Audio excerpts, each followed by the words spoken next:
Hello, everyone, and welcome to Let's Read A Little Hero by Fyodor Dostoevsky. This is an audio recording of the story with introductory and concluding comments from me, the reader, along with brief clarifying remarks in the text. If you would like to jump straight to the text, enlarge the video description below and you'll see how to scroll right there. Otherwise, stick with me, and I'll offer a few words of introduction. First off, this story is in the public domain. The version we will be reading has been translated by Constance Garnett, and it is available for download at thevirtuallibrary.org. In this format, it is a bit under 35 pages long. I think of A Little Hero as a pleasant surprise, in a couple of different ways. The first is the circumstance under which it was composed. Although it was not published until 1857, the story was written in 1849, after Dostoevsky's arrest on political charges, while he was still being interrogated as a prisoner in the Peter and Paul fortress in Petersburg. Shortly after writing the story, he would be sentenced to death, endure harrowing moments on the scaffold, only to have the sentence commuted at the last moment to a decade of prison-enforced military service in Siberia. In these dark conditions, Dostoevsky wrote something that seems entirely out of keeping with them. A bright, charming, coming-of-age story that basks in the sunshine of a country estate, rather than the dark gloom of his cell. Later on, he would write in a letter to his friend the following, quote, "When I found myself in the fortress, I thought that this would be the end of me. I thought that I wouldn't hold out for 3 days. And then I suddenly found calm. And what was I doing? I was writing A Little Hero. Read it. Can you see any bitterness in it? Any torment? I had peaceful, lovely, good dreams." Unquote. We might wonder if there is a bit of bravado in this account, which exaggerates his calm under duress, and yet the contrast between his situation and his story is striking. And in focusing on the happy scene of a rich country villa, A Little Hero is surprising in another respect. Those who had been observing Dostoevsky's early career, from 1846 through 1848, would have observed a number of recurring tropes.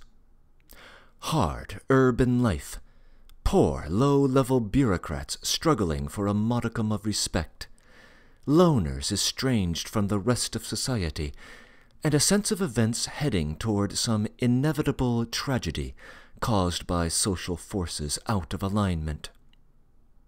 We don't get any of those features here. I suspect that anyone familiar with the writers of the time, but unfamiliar with this story, might, upon reading it, have guessed that it came from the pen of Ivan Turgenev, a wealthy literary rival of the author. It doesn't have any clear precedent in Dostoevsky's own work. The closest precedent would have been his unfinished novel, Natochka Nesvanova, the work on which was interrupted by his arrest in 1849. That novel was structured as a Bildungsroman, a life story of a fictional protagonist as told by the protagonist herself later on in life. Since Natochka Nesvanova is unfinished, we never get out of her childhood and adolescent years, as the mature Natochka remembers them. Similarly, A Little Hero is structured as a first-person narrative. A narrative about an 11-year-old child, but as told by that child as an adult years later, equipped with the full range of sophisticated ideas and language that we should expect from an educated man. As Natochka Nesvanova tells of key points in a child's development, including her erotic development, So too does A Little Hero, this time from a masculine perspective. 2/3 of Nitochka Nesvanova takes place in wealthy, aristocratic homes, with characters in the same stratum of society that we see in A Little Hero. And one of the intrafamilial conflicts that we see in the last part of the novel has an analogue in our current story. But Nitochka Nesvanova is the tale of a battered soul, tortured by neglect and poverty and orphaned at a young age. The nameless protagonist of A Little Hero has none of that baggage. He seems to be a perfectly ordinary, happy, aristocratic child who is just beginning to find his way through the world of adults. He doesn't suffer from the kind of fainting or hysterics that we see from Nitochka, and the events he experiences never has that aura of tragedy that haunts her novel. There are other, subtler features of the story that bear Dostoevsky's signature: his attitude toward a certain kind of intellectual, his references to romanticism, and especially his incisive psychological intuition. I will say more about these features at the tail end of the story. But before we get started, 2 quick items of housekeeping. First, if you enlarge the video descriptions below, you will see that I have divided the story into several sections, which I hope will allow for ease of navigation through the work. These are my own divisions, not Dostoevsky's. The original story has no chapter breaks of any kind. Second, as this is a Let's Read and not a conventional audiobook, I will be intervening 3 times during the course of the story. The plot of the story is straightforward enough, and so doesn't require comment. But Dostoevsky often inserts literary references in the text that a modern audience might not quite catch, and which do enrich the story if they are understood. So I'll ferret out a few of these references in very brief notes. I will reserve my own reaction to the story for my concluding comments. And we are now ready to begin. So sit back and enjoy A Little Hero. At that time I was nearly 11. I had been sent in July to spend the holiday in a village near Moscow with a relation of mine called T, whose house was full of guests, 50 or perhaps more. I don't remember. I didn't count. The house was full of noise and gaiety. It seemed as though it were a continual holiday which would never end. It seemed as though our host had taken a vow to squander all his vast fortune as rapidly as possible, and he did indeed succeed not long ago in justifying this surmise, that is, in making a clean sweep of it all to the last stick. Fresh visitors used to drive up every minute. Moscow was close by, in sight, so that those who drove away only made room for others, and the everlasting holiday went on its course. Festivities succeeded one another, and there was no end in sight to the entertainments. There were riding parties about the environs, excursions to the forest or the river, picnics, dinners in the open air, suppers on the great terrace of the house, bordered with 3 rows of gorgeous flowers that flooded with their fragrance the fresh night air, and illuminated the brilliant lights which made our ladies, who were almost every one of them pretty at all times, seem still more charming, with their faces excited by the impressions of the day, with their sparkling eyes, with their interchange of sprightly conversation, their peals of ringing laughter, dancing, music, singing. If the sky were overcast, tableaux vivants, charades, proverbs were arranged, private theatricals were got up. There were good talkers, storytellers, wits. Certain persons were prominent in the foreground. Of course, backbiting and slander ran their course, as without them the world could not get on, and millions of persons would perish of boredom like flies. But as I was at the time 11, I was absorbed by very different interests, and either failed to observe these people, or, if I noticed anything, did not see at all. It was only afterwards that some things came back to my mind. My childish eyes could only see the brilliant side of the picture, and the general animation, splendor, and bustle.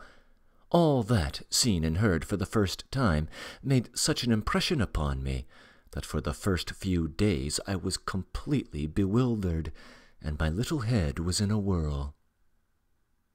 I keep speaking of my age, and of course I was a child, nothing more than a child. Many of these lovely ladies petted me without dreaming of considering my age. But, strange to say, a sensation which I did not myself understand already had possession of me.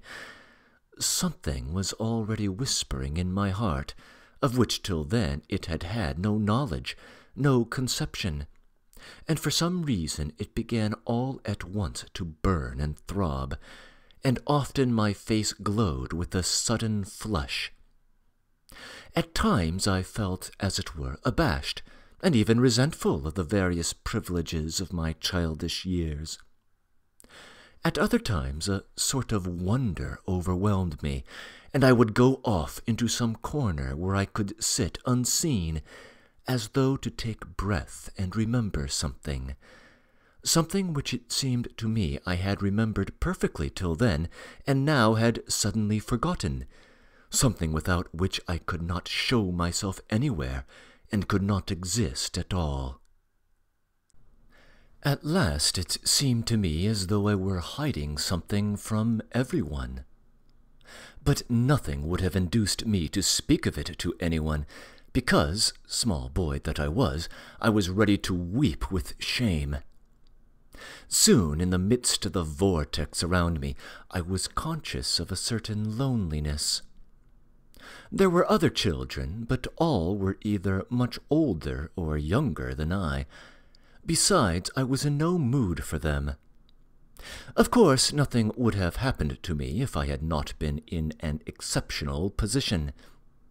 In the eyes of those charming ladies, I was still the little unformed creature whom they at once liked to pet, and with whom they could play as though he were a little doll. One of them particularly, a fascinating, fair woman, with very thick, luxuriant hair, such as I had never seen before, and probably shall never see again, seemed to have taken a vow never to leave me in peace.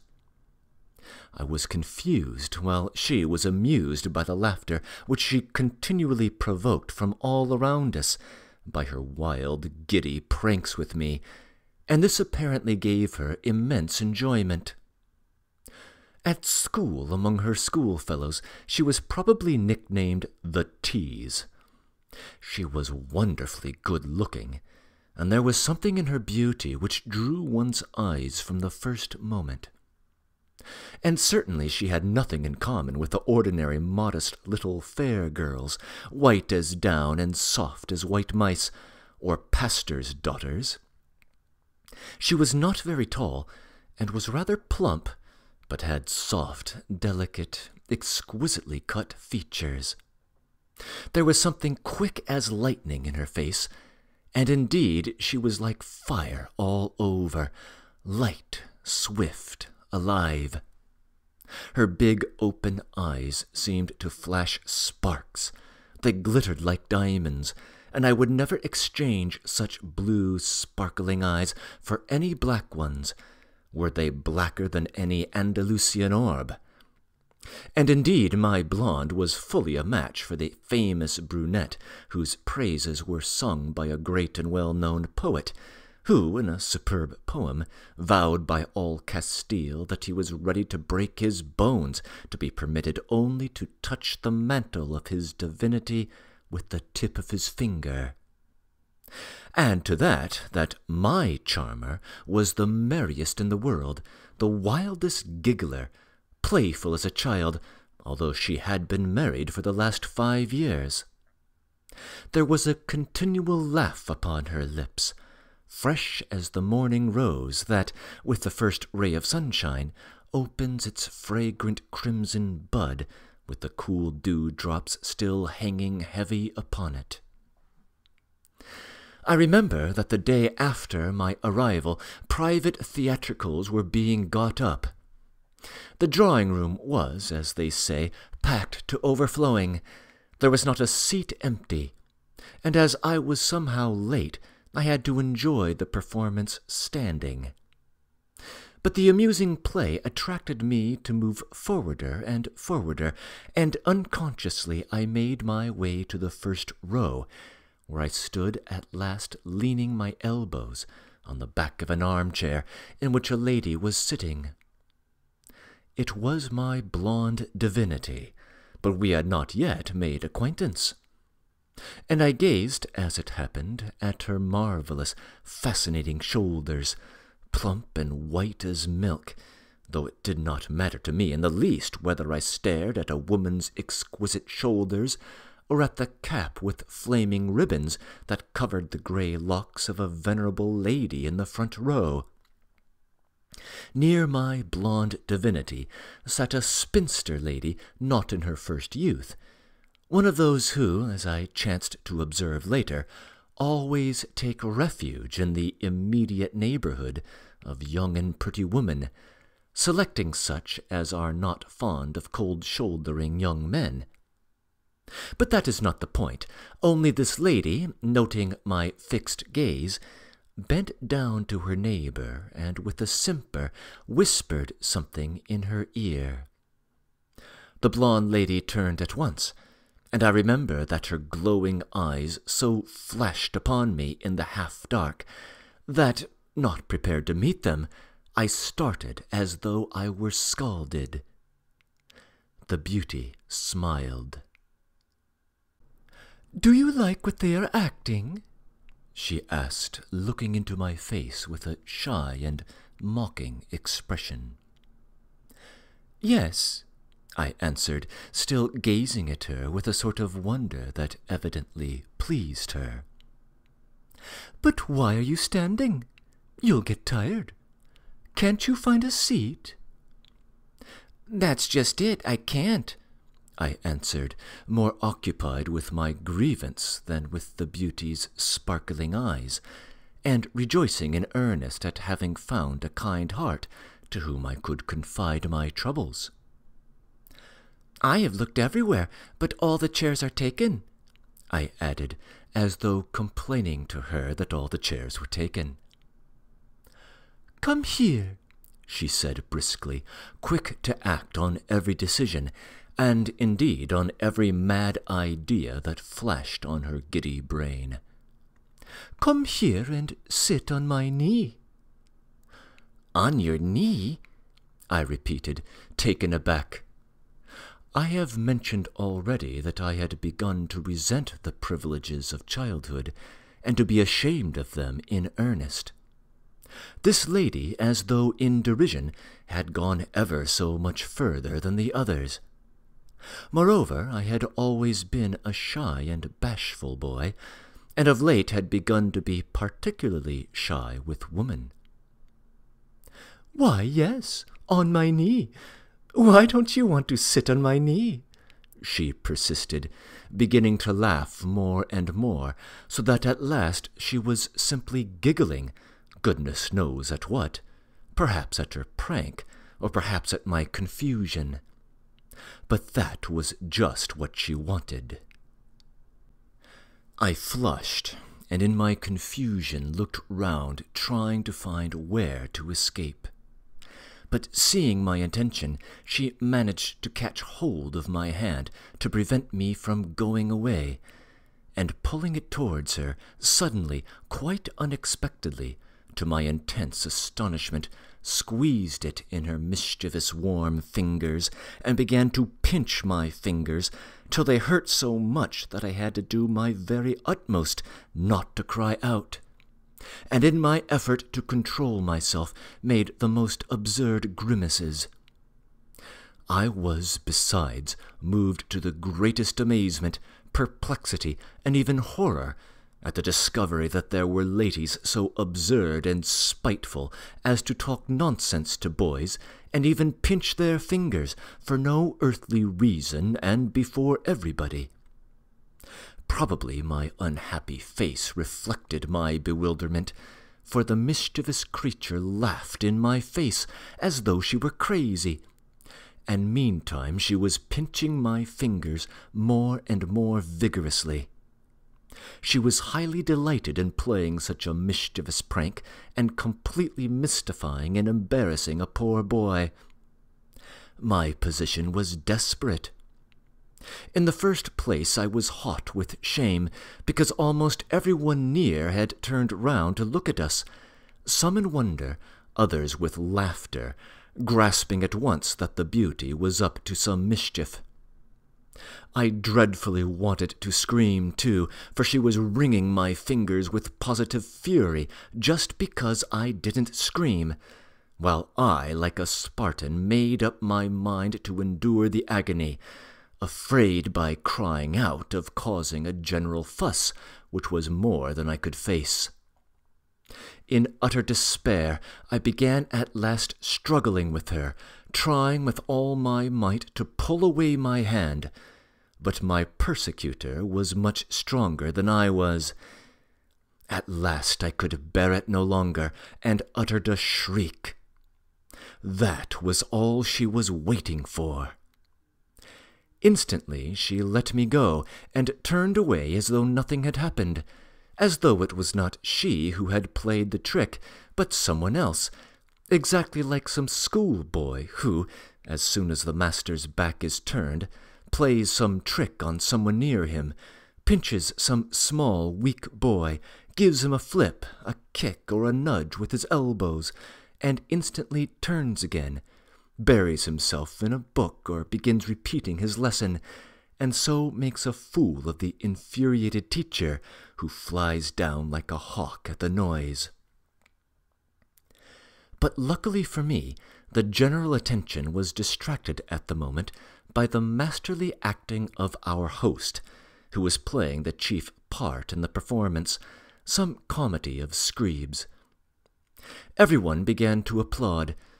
Under cover of the noise, I stole away and hurried to the furthest end of the room, from which, concealed behind a column, I looked with horror towards the place where the treacherous beauty was sitting.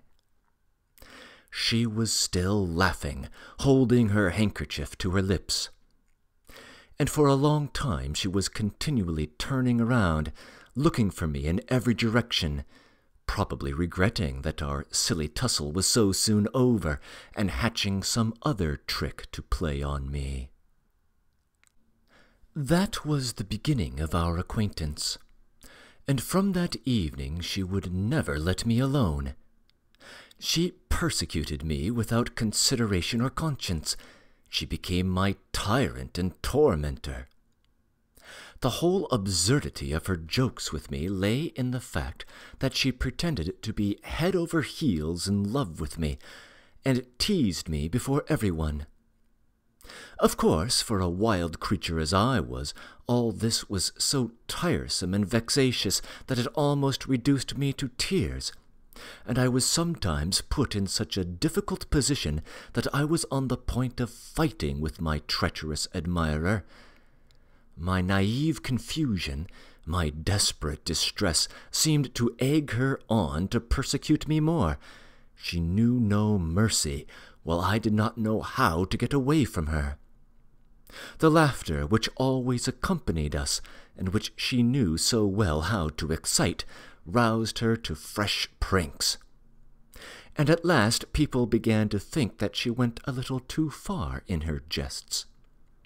And indeed, as I remember now, she did take outrageous liberties with a child such as I was. But that was her character. She was a spoilt child in every respect. I heard afterwards that her husband, a very short, very fat, and very red-faced man, very rich and apparently very much occupied with business, spoilt her more than anyone. Always busy and flying round, he could not stay 2 hours in one place.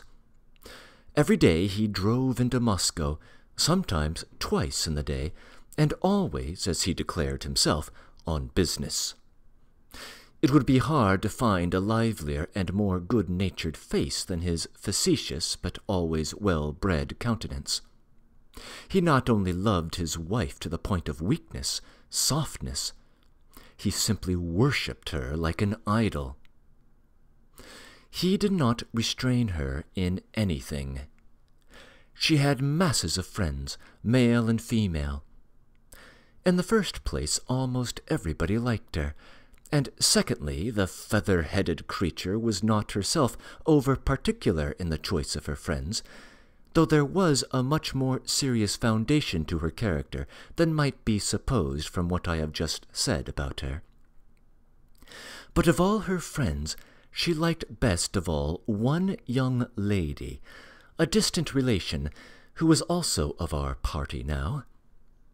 There existed between them a tender and subtle affection, one of those attachments which sometimes spring up at the meeting of two dispositions often the very opposite of each other, one of which is deeper, purer, and more austere, while the other, with lofty humility and generous self-criticism, lovingly gives way to the other, conscious of the friend's superiority, and cherishing the friendship as a happiness.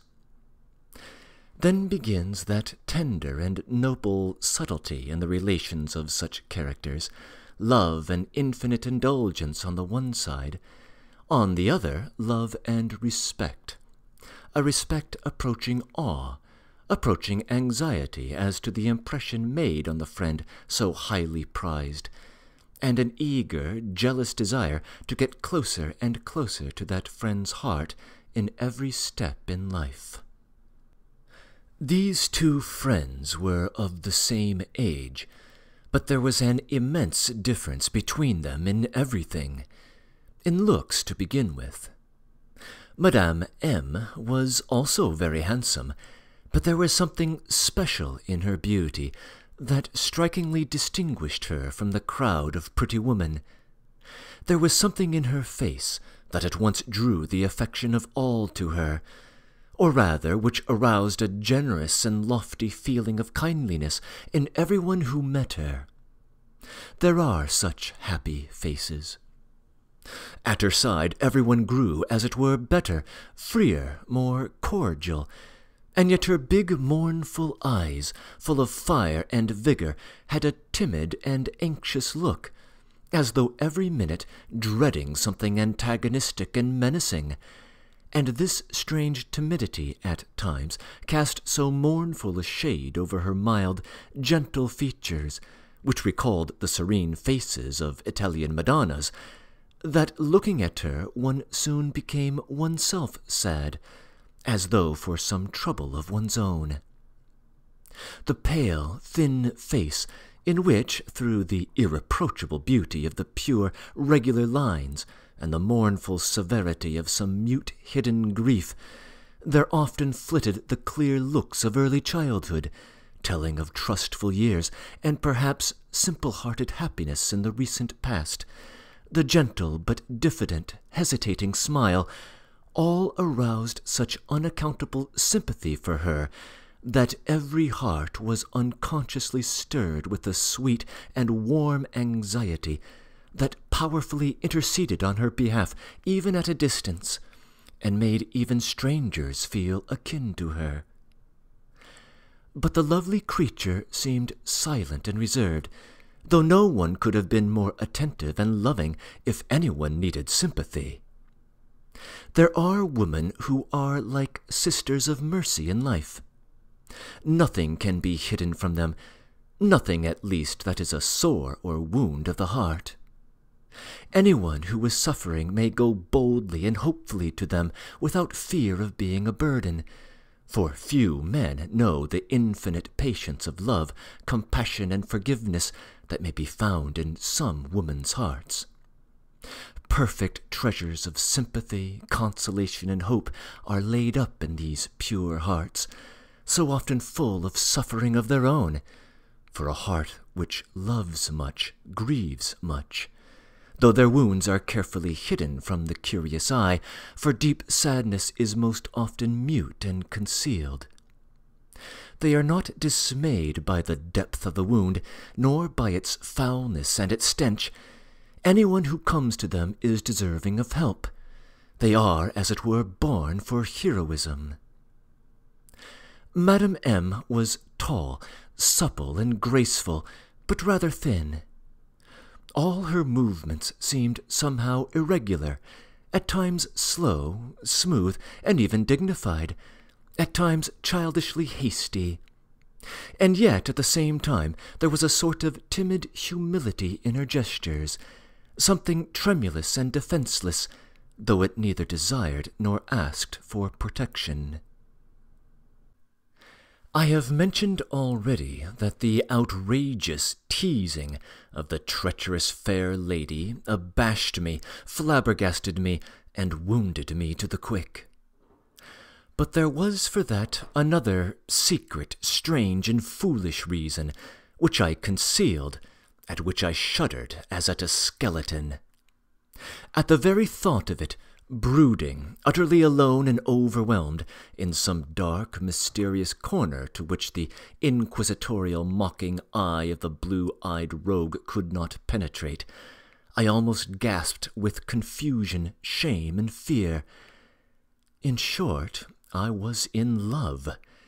That perhaps is nonsense. That could hardly have been.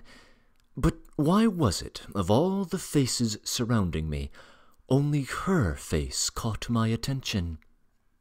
Why was it that it was only she whom I cared to follow with my eyes, though I certainly had no inclination in those days to watch ladies and seek their acquaintance?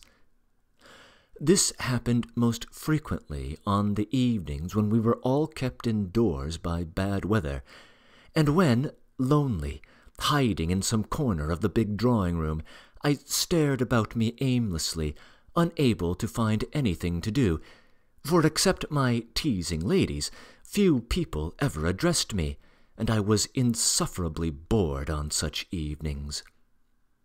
Then I stared at the people round me, listened to the conversation, of which I often did not understand one word, and at that time the mild eyes, the gentle smile, and lovely face of Madame M., for she was the object of my passion, for some reason caught my fascinated attention, and the strange, vague, but unutterably sweet impression remained with me. Often, for hours together, I could not tear myself away from her. I studied every gesture, every movement she made, listened to every vibration of her rich, silvery, but rather muffled voice. But, strange to say, as the result of all my observations, I felt, mixed with a sweet and timid impression, a feeling of intense curiosity. It seemed as though I were on the verge of some mystery. Nothing distressed me so much as being mocked at in the presence of Madame M. This mockery and humorous persecution, as I thought, humiliated me. And when there was a general burst of laughter at my expense, in which Madame M. sometimes could not help joining, in despair, beside myself with misery, I used to tear myself from my tormentor and run away upstairs, where I remained in solitude the rest of the day, not daring to show my face in the drawing-room. I did not yet, however, understand my shame nor my agitation. The whole process went on in me unconsciously. I had hardly said 2 words to Madame M., and indeed I should not have dared to. But one evening, after an unbearable day, I turned back from an expedition with the rest of the company. I was horribly tired, and made my way home across the garden. On a seat in a secluded avenue, I saw Madame M. She was sitting alone, as though she had purposely chosen this solitary spot. Her head was drooping, and she was mechanically twisting her handkerchief. She was so lost in thought that she did not hear me till I reached her. Noticing me, she got up quickly from her seat, turned round, and I saw her hurriedly wipe her eyes with her handkerchief. She was crying. Drying her eyes, she smiled to me and walked back with me to the house. I don't remember what we talked about, but she frequently sent me off on one pretext or another, to pick a flower, or to see who was riding in the next avenue. And when I walked away from her, she at once put her handkerchief to her eyes again, and wiped away rebellious tears, which would persist in rising again and again from her heart, and dropping from her poor eyes. I realized that I was very much in her way when she sent me off so often, and indeed she saw herself that I noticed it all, but yet could not control herself, and that made my heart ache more and more for her. I raged at myself at that moment, and was almost in despair, cursed myself for my awkwardness and lack of resource, and at the same time did not know how to leave her tactfully, without betraying that I had noticed her distress, but walked beside her in mournful bewilderment, almost in alarm, utterly at a loss, and unable to find a single word to keep up our scanty conversation. This meeting made such an impression on me that I stealthily watched Madame M. the whole evening with eager curiosity, and never took my eyes off her. But it happened that she twice caught me unawares watching her, and on the second occasion, noticing me, she gave me a smile. It was the only time she smiled that evening. The look of sadness had not left her face, which was now very pale. She spent the whole evening talking to an ill-natured and quarrelsome old lady, whom nobody liked, owing to her spying and backbiting habits, but of whom everyone was afraid, and consequently everyone felt obliged to be polite to her. At 10 o'clock, Madame M.'s husband arrived. Till that moment I watched her very attentively, never taking my eyes off her mournful face. Now, at the unexpected entrance of her husband, I saw her start, and her pale face turned suddenly as white as a handkerchief. It was so noticeable that other people observed it. I overheard a fragmentary conversation from which I guessed that Madame M. was not quite happy. They said her husband was as jealous as an Arab, not from love, but from vanity. He was before all things a European, a modern man, who sampled the newest ideas and prided himself upon them.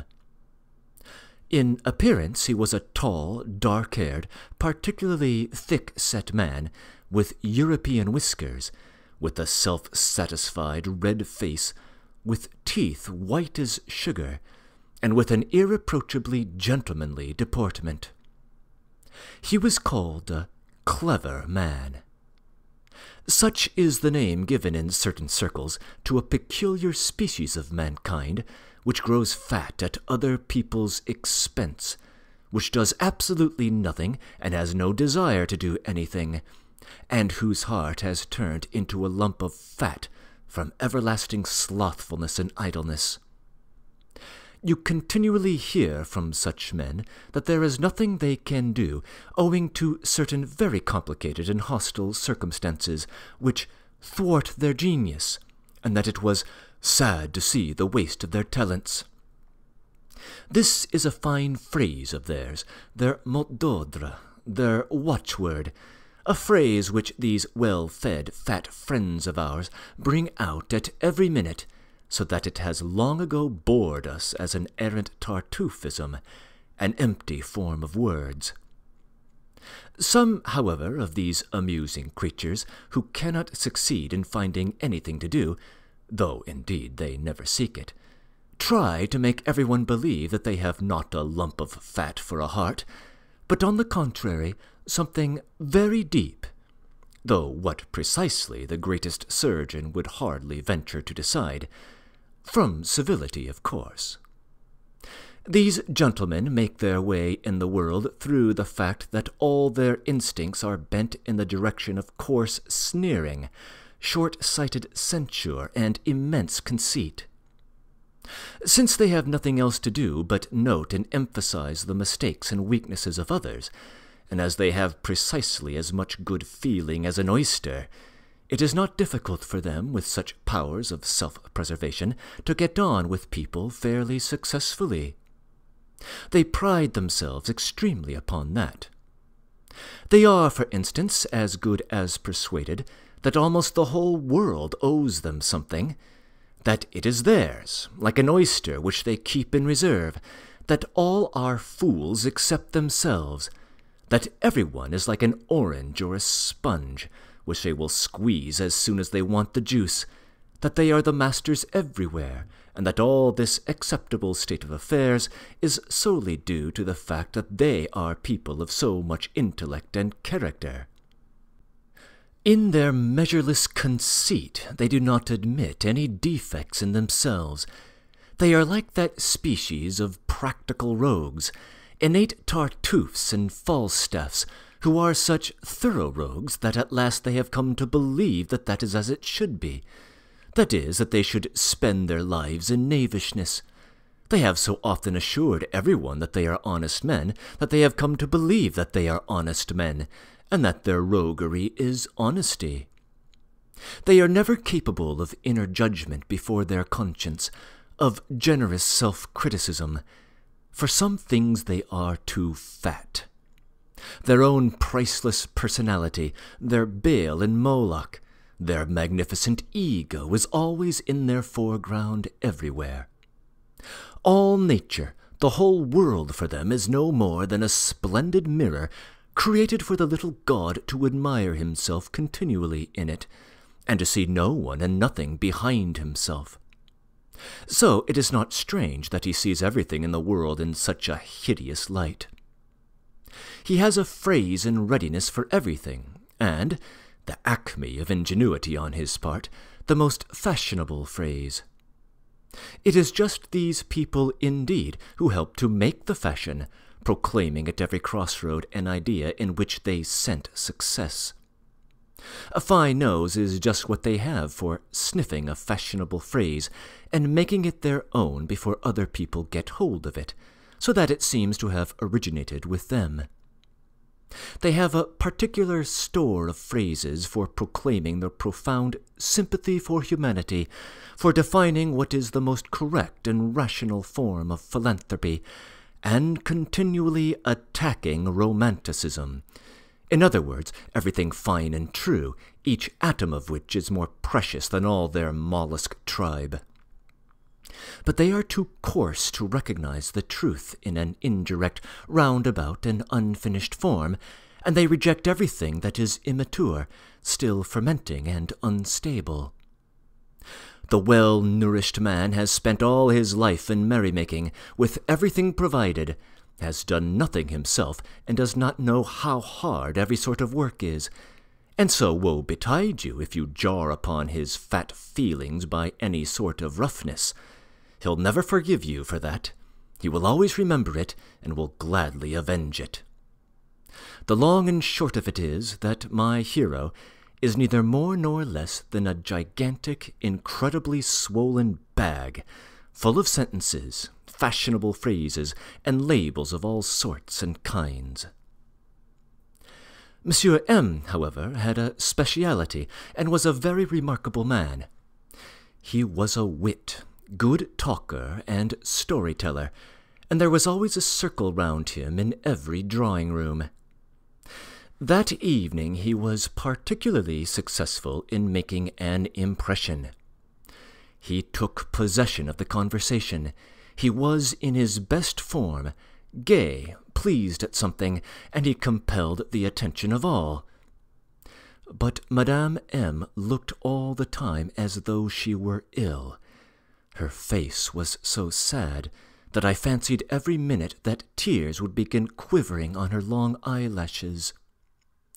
All this, as I have said, impressed me extremely and made me wonder.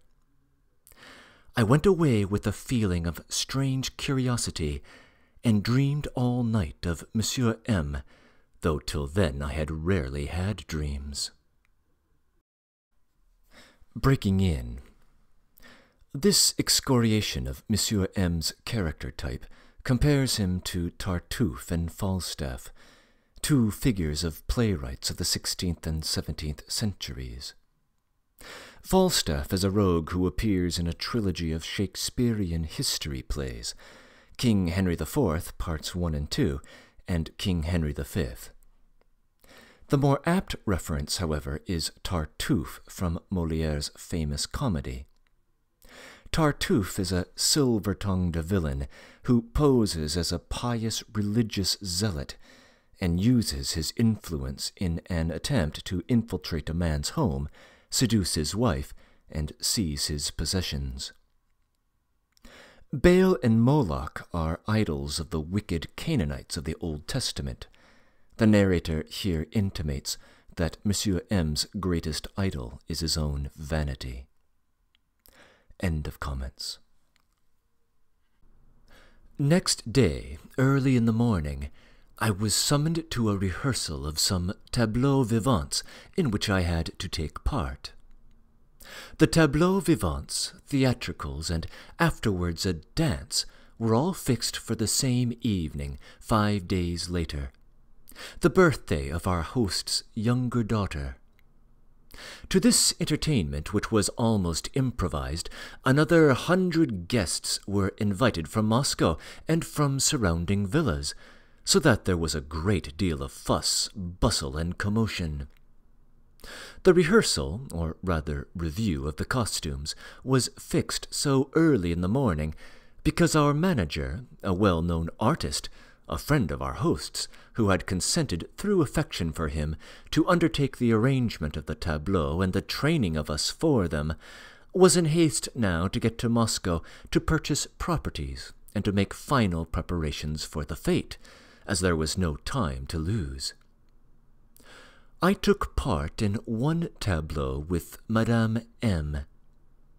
It was a scene from medieval life, and was called The Lady of the Castle and Her Page. I felt unutterably confused on meeting Madame M. at the rehearsal. I kept feeling that she would at once read in my eyes all the reflections, the doubts, the surmises that had arisen in my mind since the previous day.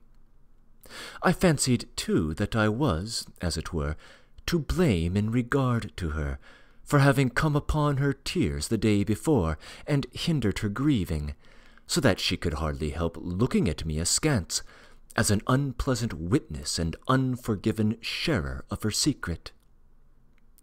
But, thank goodness, it went off without any great trouble. I was simply not noticed. I think she had no thoughts to spare for me or for the rehearsal. She was absent-minded, sad, and gloomily thoughtful. It was evident that she was worried by some great anxiety. As soon as my part was over, I ran away to change my clothes, and 10 minutes later came out on the veranda into the garden. Almost at the same time, Madame M. came out by another door, and immediately afterwards, coming towards us, appeared her self-satisfied husband, who was returning from the garden, after just escorting into it quite a crowd of ladies, and there handing them over to a competent cavaliere servante. The meeting of the husband and wife was evidently unexpected.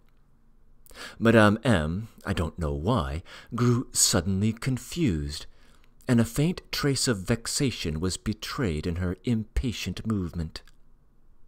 The husband, who had been carelessly whistling an air, and with an air of profundity stroking his whiskers, now, on meeting his wife, frowned and scrutinized her, as I remember now, with a markedly inquisitorial stare. "You are going into the garden?" he asked, noticing the parasol and book in her hand. "No, into the copse," she said with a slight flush. "Alone?" "With him," said Madame M., pointing to me. "I always go a walk alone in the morning," she added, speaking in an uncertain, hesitating voice, as people do when they tell their first lie. And I have just taken the whole party there. They have all met there together in the flower arbour to see N off. He is going away, you know. Something has gone wrong in Odessa. Your cousin," he meant the fair beauty, "is laughing and crying at the same time. There is no making her out. She says, though, that you are angry with N about something, and so wouldn't go and see him off. Nonsense, of course." "She's laughing," said Madame M., coming down the veranda steps. "So this is your daily cavaliere servente," added Monsieur M. with a wry smile, turning his lorgnette upon me. "Page!" I cried, angered by the lorgnette and the jeer, and laughing straight in his face, I jumped down the 3 steps of the veranda at one bound. "A pleasant walk," muttered Monsieur M., and went on his way. Of course, I immediately joined Madame M. as soon as she indicated me to her husband, and looked as though she had invited me to do so an hour before, and as though I had been accompanying her on walks every morning for the last month. But I could not make out why she was so confused, so embarrassed, and what was in her mind when she brought herself to have recourse to her little lie. Why had she not simply said that she was going alone? I did not know how to look at her, but overwhelmed with wonder, I began by degrees very naively peeping into her face. But just as an hour before at the rehearsal, she did not notice either my looks or my mute question. The same anxiety, only more intense and more distant, was apparent in her face, in her agitation, in her walk. She was in haste, and walked more and more quickly, and kept looking uneasily down every avenue, down every path in the wood that led in the direction of the garden. And I, too, was expecting something. Suddenly there was a sound of horses' hoofs behind us. It was the whole party of ladies and gentlemen on horseback escorting N., the gentleman who was so suddenly deserting us. Among the ladies was my fair tormentor, of whom Monsieur M. had told us that she was in tears. But characteristically she was laughing like a child, and was galloping briskly on a splendid bay horse. On reaching us, N. took off his hat, but did not stop nor say one word to Madame M. Soon all the cavalcade disappeared from our sight. I glanced at Madame M.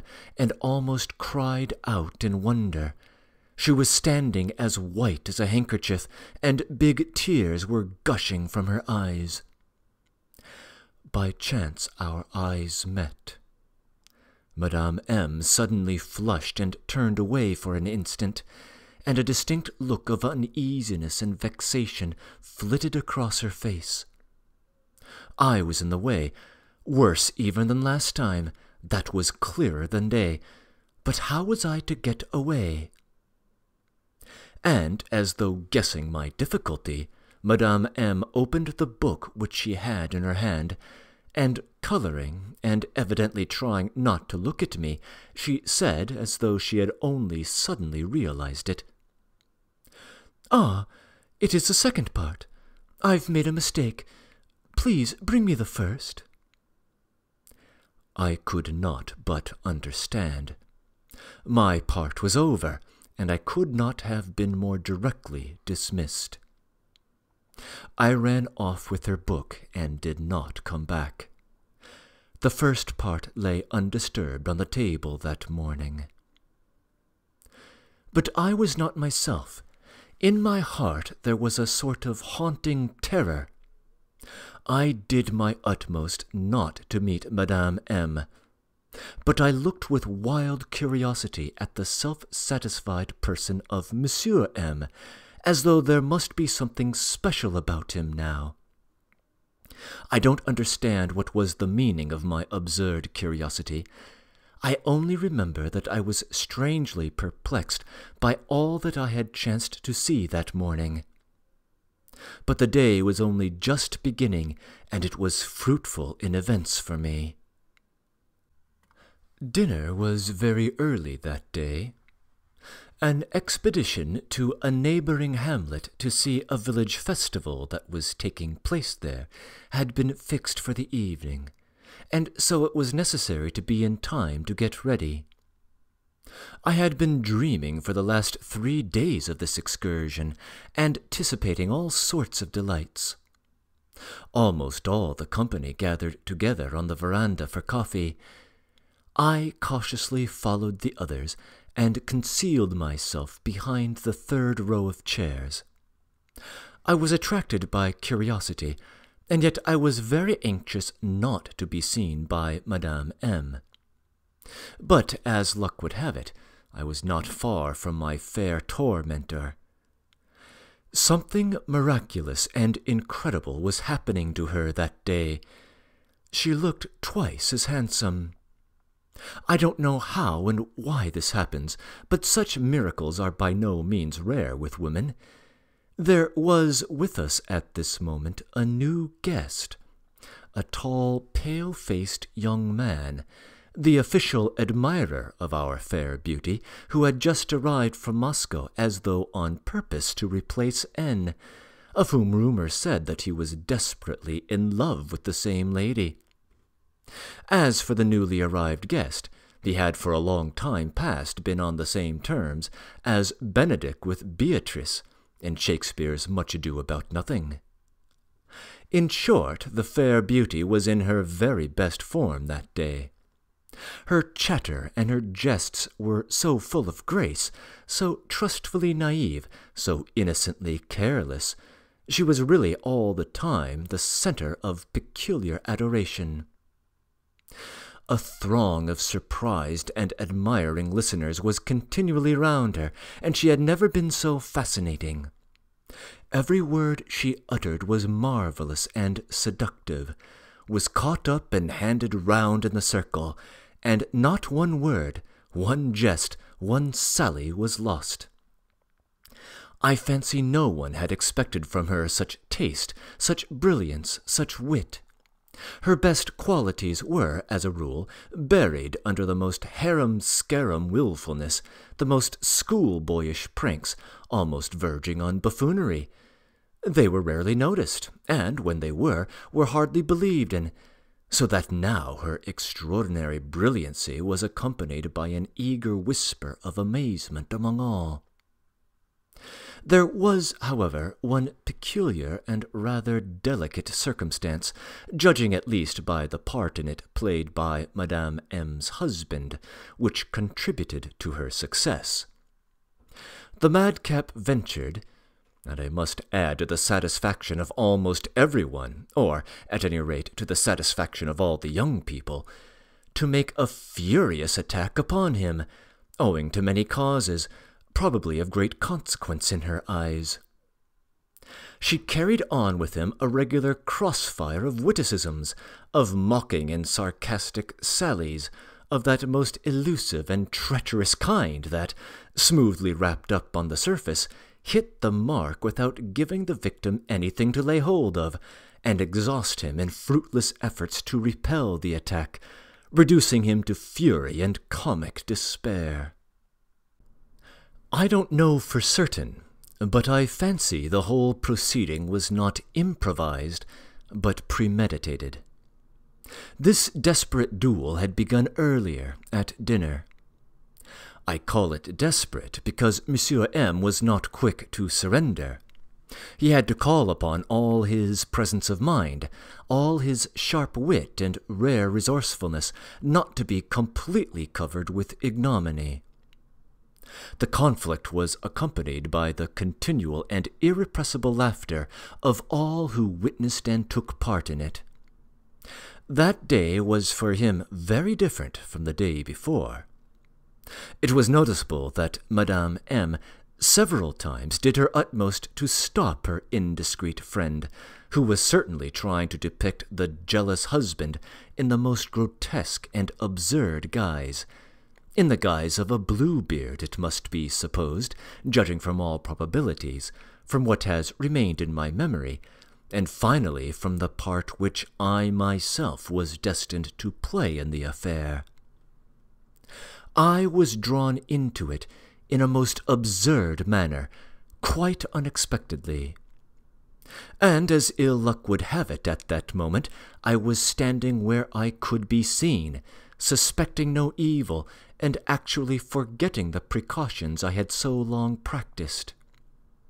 Suddenly I was brought into the foreground as a sworn foe and natural rival of Monsieur M., as desperately in love with his wife, of which my persecutress vowed and swore that she had proofs, saying that only that morning she had seen in the copse.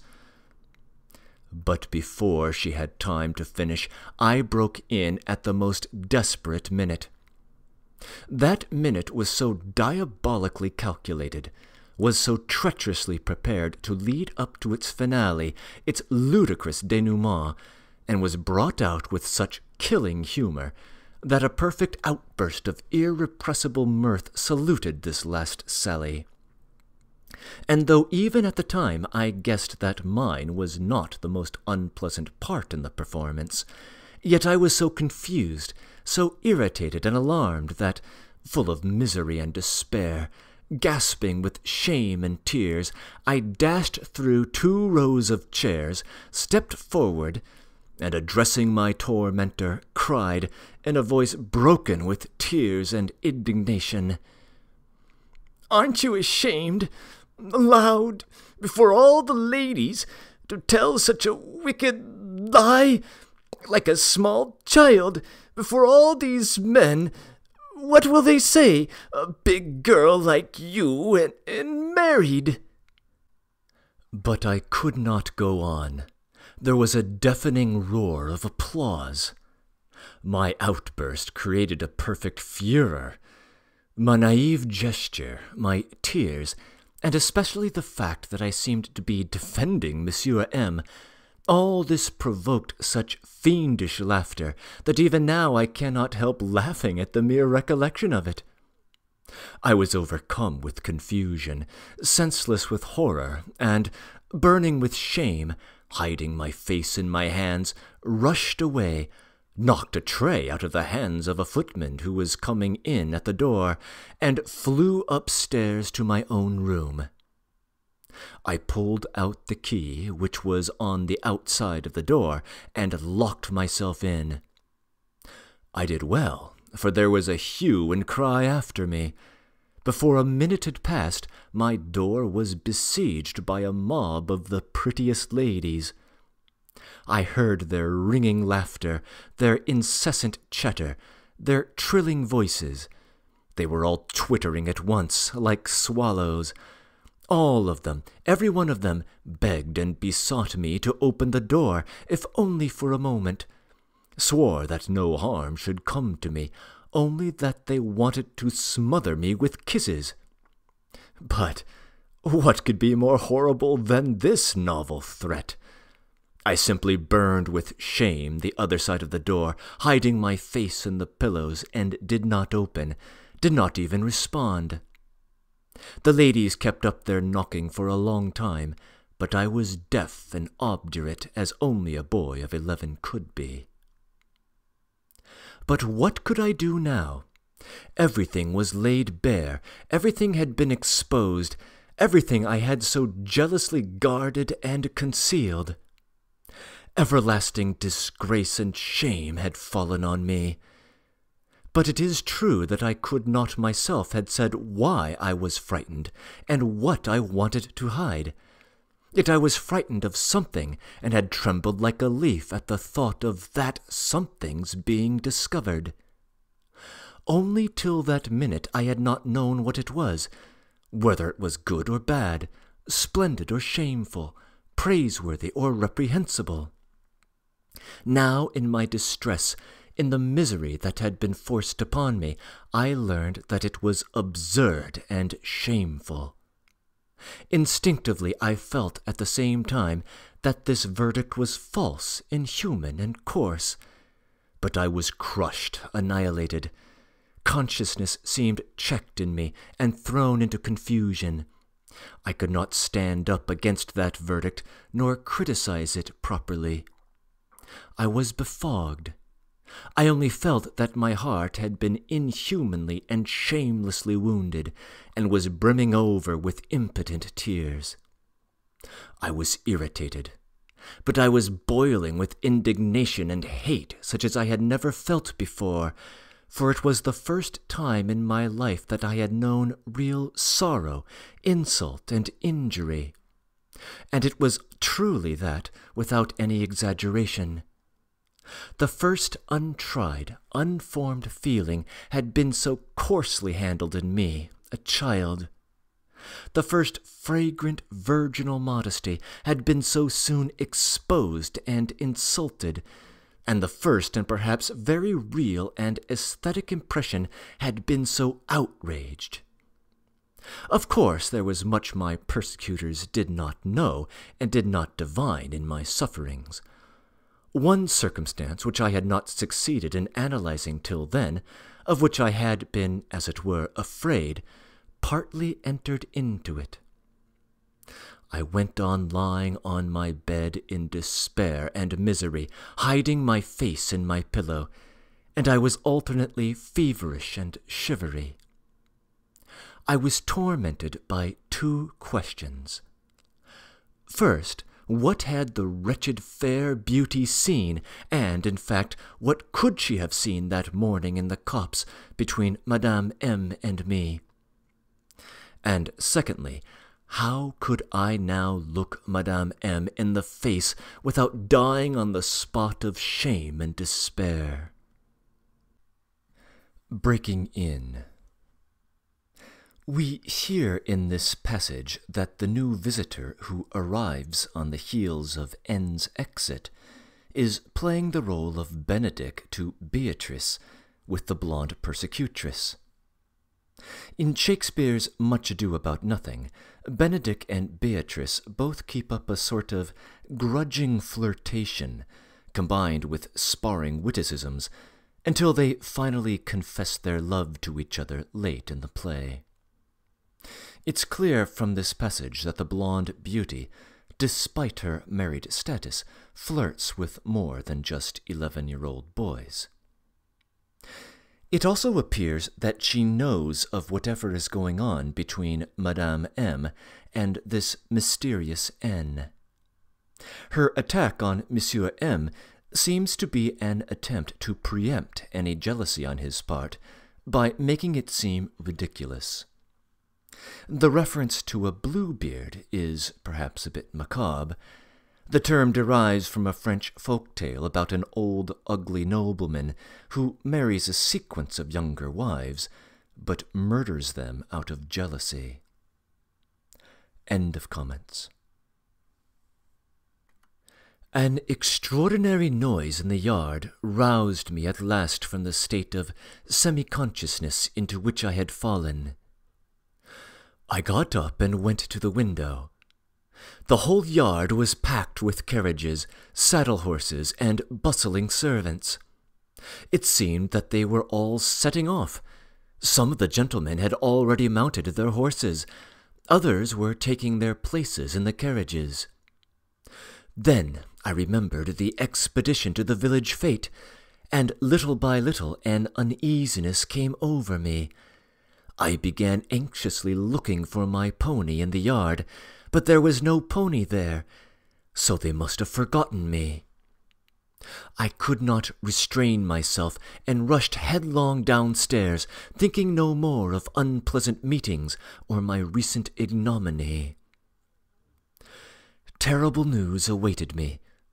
There was neither a horse nor seat in any of the carriages to spare for me. Everything had been arranged, all the seats were taken, and I was forced to give place to others. Overwhelmed by this fresh blow, I stood on the steps and looked mournfully at the long rows of coaches, carriages, and chaises, in which there was not the tiniest corner left for me, and at the smartly dressed ladies whose horses were restlessly curvetting. One of the gentlemen was late. They were only waiting for his arrival to set off. His horse was standing at the door, champing the bit, pawing the earth with his hoofs, and at every moment starting and rearing. 2 stable-boys were carefully holding him by the bridle, and everyone else apprehensively stood at a respectful distance from him. A most vexatious circumstance had occurred, which prevented my going. In addition to the fact that new visitors had arrived, filling up all the seats, 2 of the horses had fallen ill, one of them being my pony. But I was not the only person to suffer. It appeared that there was no horse for our new visitor, the pale-faced young man of whom I have spoken already. To get over this difficulty, our host had been obliged to have recourse to the extreme step of offering his fiery, unbroken stallion, adding, to satisfy his conscience, that it was impossible to ride him, and that they had long intended to sell the beast for its vicious character, if only a purchaser could be found.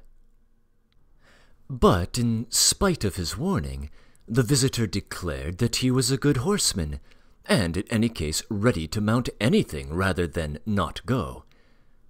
Our host said no more, but now I fancied that a sly and ambiguous smile was straying on his lips. He waited for the gentleman who had spoken so well of his own horsemanship, and stood, without mounting his horse, impatiently rubbing his hands and continually glancing towards the door. Some similar feeling seemed shared by the 2 stable-boys who were holding the stallion, almost breathless with pride at seeing themselves before the whole company in charge of a horse which might any minute kill a man for no reason whatever. Something akin to their master's sly smile gleamed, too, in their eyes, which were round with expectation, and fixed upon the door from which the bold visitor was to appear. The horse himself, too, behaved as though he were in league with our host and the stable-boys. He bore himself proudly and haughtily, as though he felt that he were being watched by several dozen curious eyes, and were glorying in his evil reputation exactly as some incorrigible rogue might glory in his criminal exploits. He seemed to be defying the bold man who would venture to curb his independence. That bold man did at last make his appearance. Conscience-stricken at having kept everyone waiting, hurriedly drawing on his gloves, he came forward without looking at anything, ran down the steps, and only raised his eyes as he stretched out his hand to seize the mane of the waiting horse. But he was at once disconcerted by his frantic rearing and a warning scream from the frightened spectators. The young man stepped back and looked in perplexity at the vicious horse, which was quivering all over, snorting with anger, and rolling his bloodshot eyes ferociously, continually rearing on his hind legs, and flinging up his forelegs as though he meant to bolt into the air and carry the two stable boys with him. For a minute the young man stood completely nonplussed. Then, flushing slightly with some embarrassment, he raised his eyes and looked at the frightened ladies. "A very fine horse," he said, as though to himself, "and to my thinking it ought to be a great pleasure to ride him. But do you know, I think I won't go," he concluded, turning to our host with the broad, good-natured smile which so suited his kind and clever face. "Yet I consider you are an excellent horseman, I assure you," answered the owner of the unapproachable horse, delighted, and he warmly and even gratefully pressed the young man's hand. "Just because from the first moment you saw the sort of brute you had to deal with," he added with dignity. "Would you believe me, though I have served 23 years in the Hussars, yet I've had the pleasure of being laid on the ground 3 times, thanks to that beast. That is, as often as I mounted the useless animal. Tancred, my boy, there's no one here fit for you. Your rider, it seems, must be some Ilya Muromets, and he must be sitting quiet now in the village of Kapacharovo, waiting for your teeth to fall out. Come, take him away, he has frightened people enough. It was a waste of time to bring him out," he cried, rubbing his hands complacently.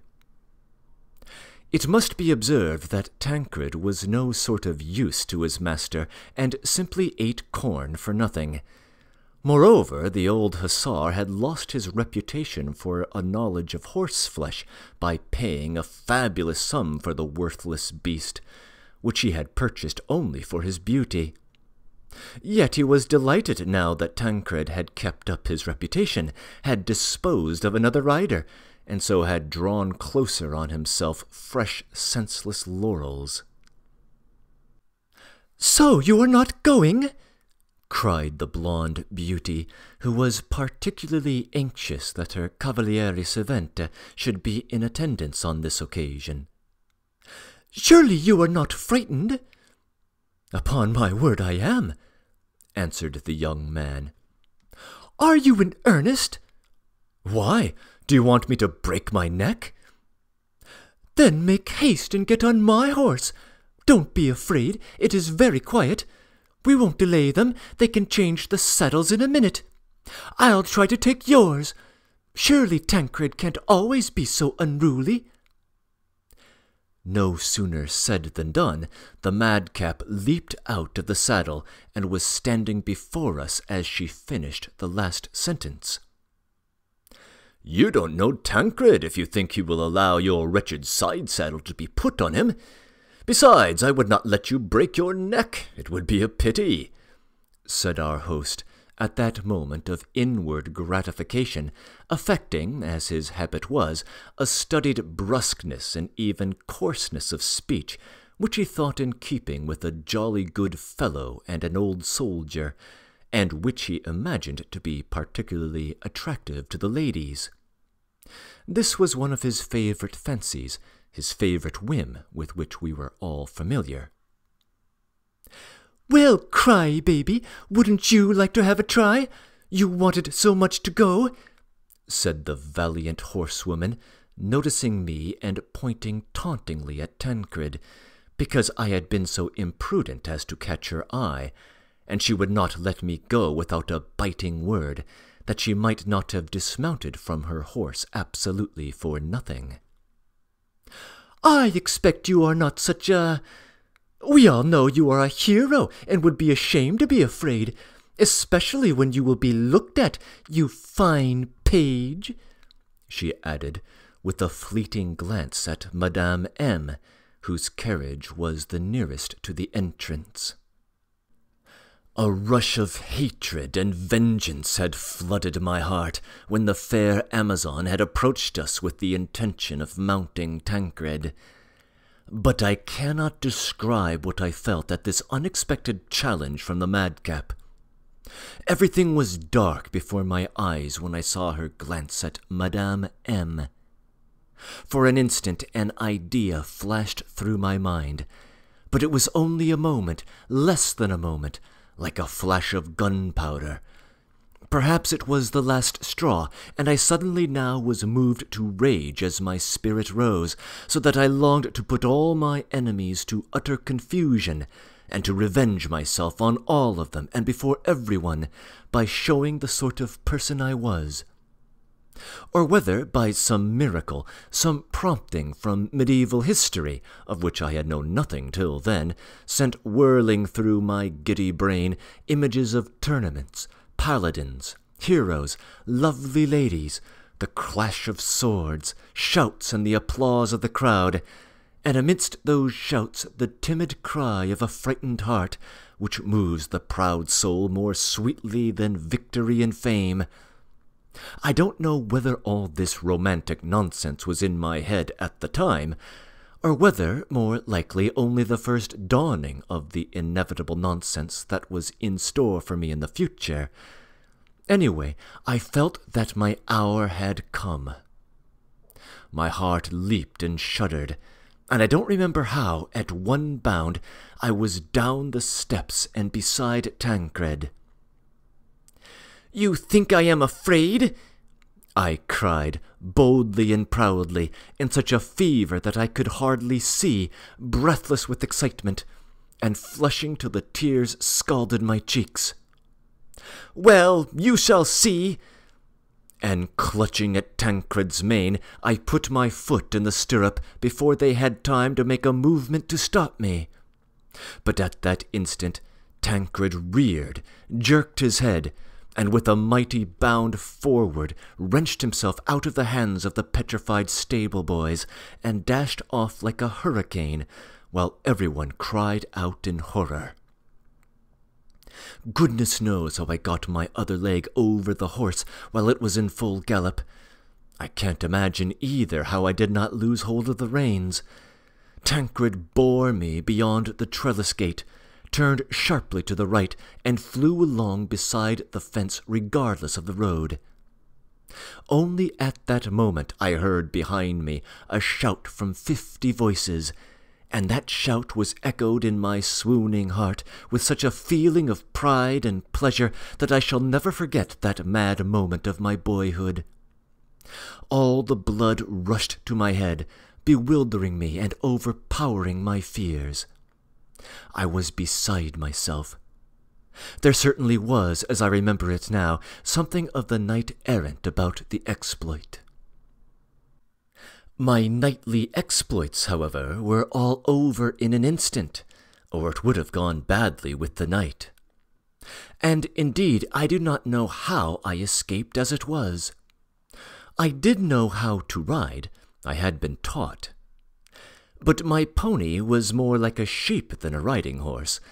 No doubt I should have been thrown off Tancred if he had had time to throw me, but after galloping 50 paces he suddenly took fright at a huge stone which lay across the road, and bolted back. He turned sharply, galloping at full speed, so that it is a puzzle to me even now that I was not sent spinning out of the saddle and flying like a ball for 20 feet, that I was not dashed to pieces, and that Tancred did not dislocate his leg by such a sudden turn. He rushed back to the gate, tossing his head furiously, bounding from side to side as though drunk with rage, flinging his legs at random in the air, and at every leap trying to shake me off his back, as though a tiger had leapt on him and were thrusting its teeth and claws into his back. In another instant I should have flown off. I was falling, but several gentlemen flew to my rescue. 2 of them intercepted the way into the open country.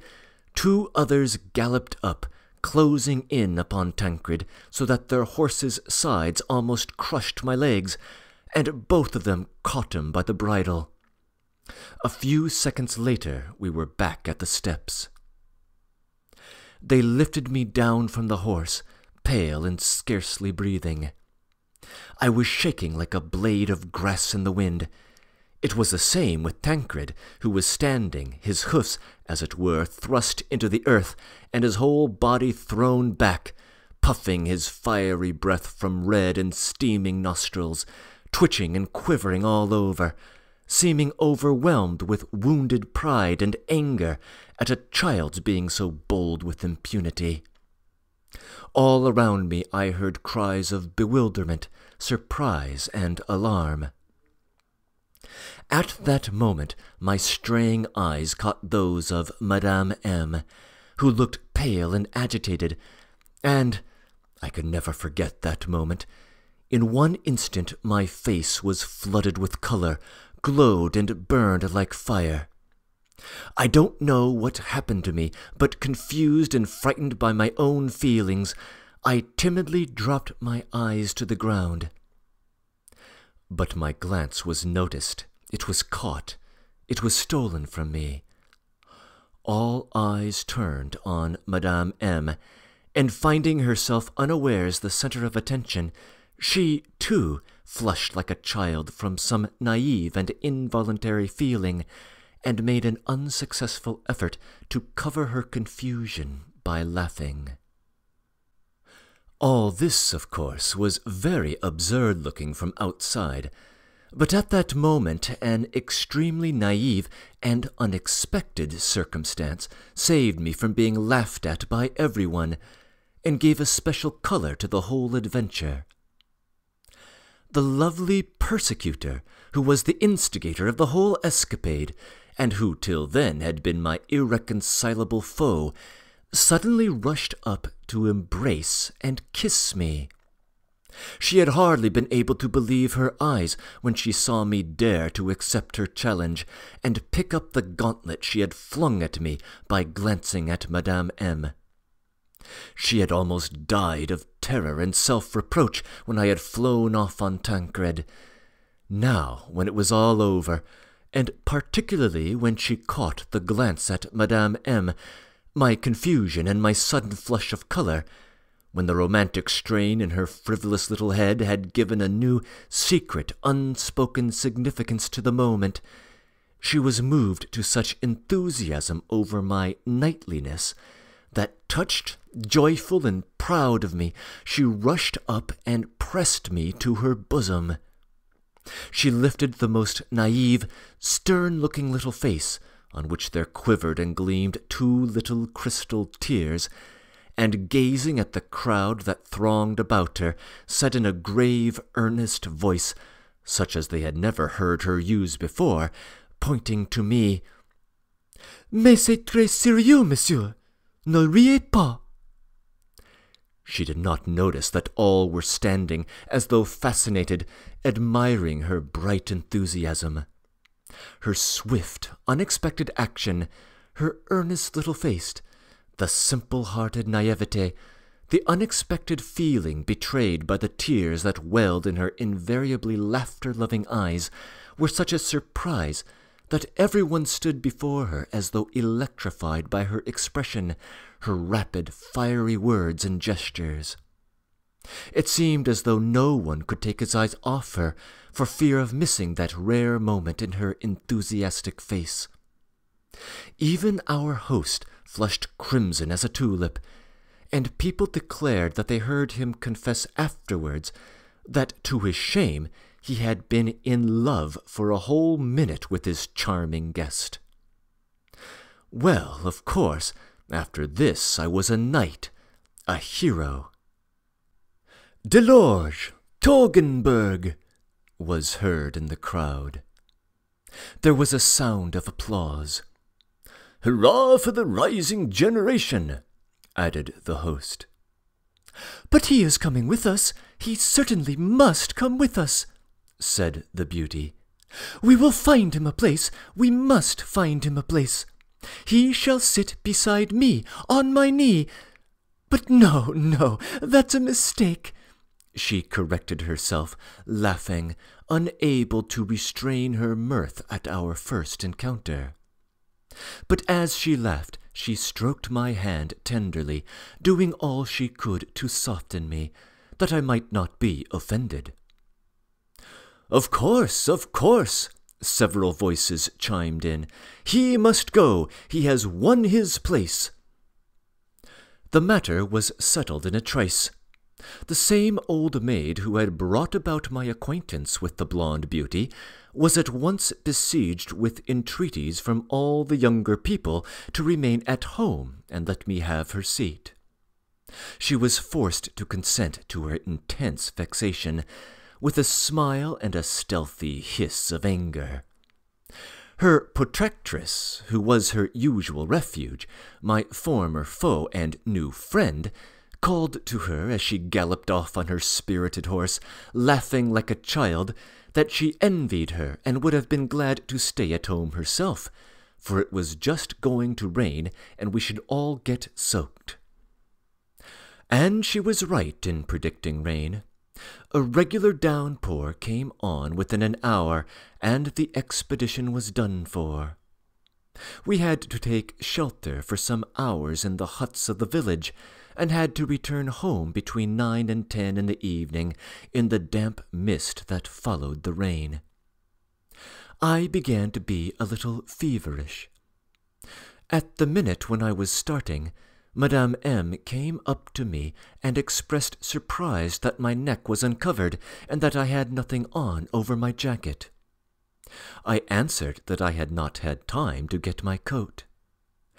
She took out a pin and pinned up the turned-down collar of my shirt, took off her own neck a crimson gauze neckerchief, and put it round my neck that I might not get a sore throat. She did this so hurriedly that I had not time even to thank her. But when we got home, I found her in the little drawing-room with the blonde beauty and the pale-faced young man who had gained glory for horsemanship that day by refusing to ride Tancred. I went up to thank her and give her back the scarf. But now, after all my adventures, I felt somehow ashamed. I wanted to make haste and get upstairs, there at my leisure to reflect and consider. I was brimming over with impressions. As I gave back the kerchief, I blushed up to my ears as usual. "I bet he would like to keep the kerchief," said the young man, laughing. "One can see that he is sorry to part with your scarf." That's it," the fair lady put in. "What a boy! Oh!" she said, shaking her head with obvious vexation, but she stopped in time at a grave glance from Madame M., who did not want to carry the jest too far. I made haste to get away. "Well, you are a boy," said the madcap, overtaking me in the next room and affectionately taking me by both hands. "Why, you should have simply not returned the kerchief if you wanted so much to have it. You should have said you put it down somewhere, and that would have been the end of it. What a simpleton! Couldn't even do that! What a funny boy!" And she tapped me on the chin with her finger, laughing at my having flushed as red as a poppy. "I am your friend now, you know, am I not? Our enmity is over, isn't it? Yes or no?" I laughed and pressed her fingers without a word. "Oh, why are you so pale and shivering? Have you caught a chill?" "Yes, I don't feel well." "Ah, poor fellow, that's the result of over-excitement. Do you know what? You had better go to bed without sitting up for supper, and you will be all right in the morning. Come along." She took me upstairs, and there was no end to the care she lavished on me. Leaving me to undress, she ran downstairs, got me some tea, and brought it up herself when I was in bed. She brought me up a warm quilt as well. I was much impressed and touched by all the care and attention lavished on me, or perhaps I was affected by the whole day, the expedition and feverishness. As I said good night to her, I hugged her warmly, as though she were my dearest and nearest friend, and in my exhausted state all the emotions of the day came back to me in a rush. I almost shed tears as I nestled to her bosom. She noticed my overwrought condition, and I believe my madcap herself was a little touched. "You are a very good boy," she said, looking at me with gentle eyes. "Please don't be angry with me. You won't, will you?" In fact, we became the warmest and truest of friends. Breaking in. The horse, Tancred, is named after a general of the First Crusade.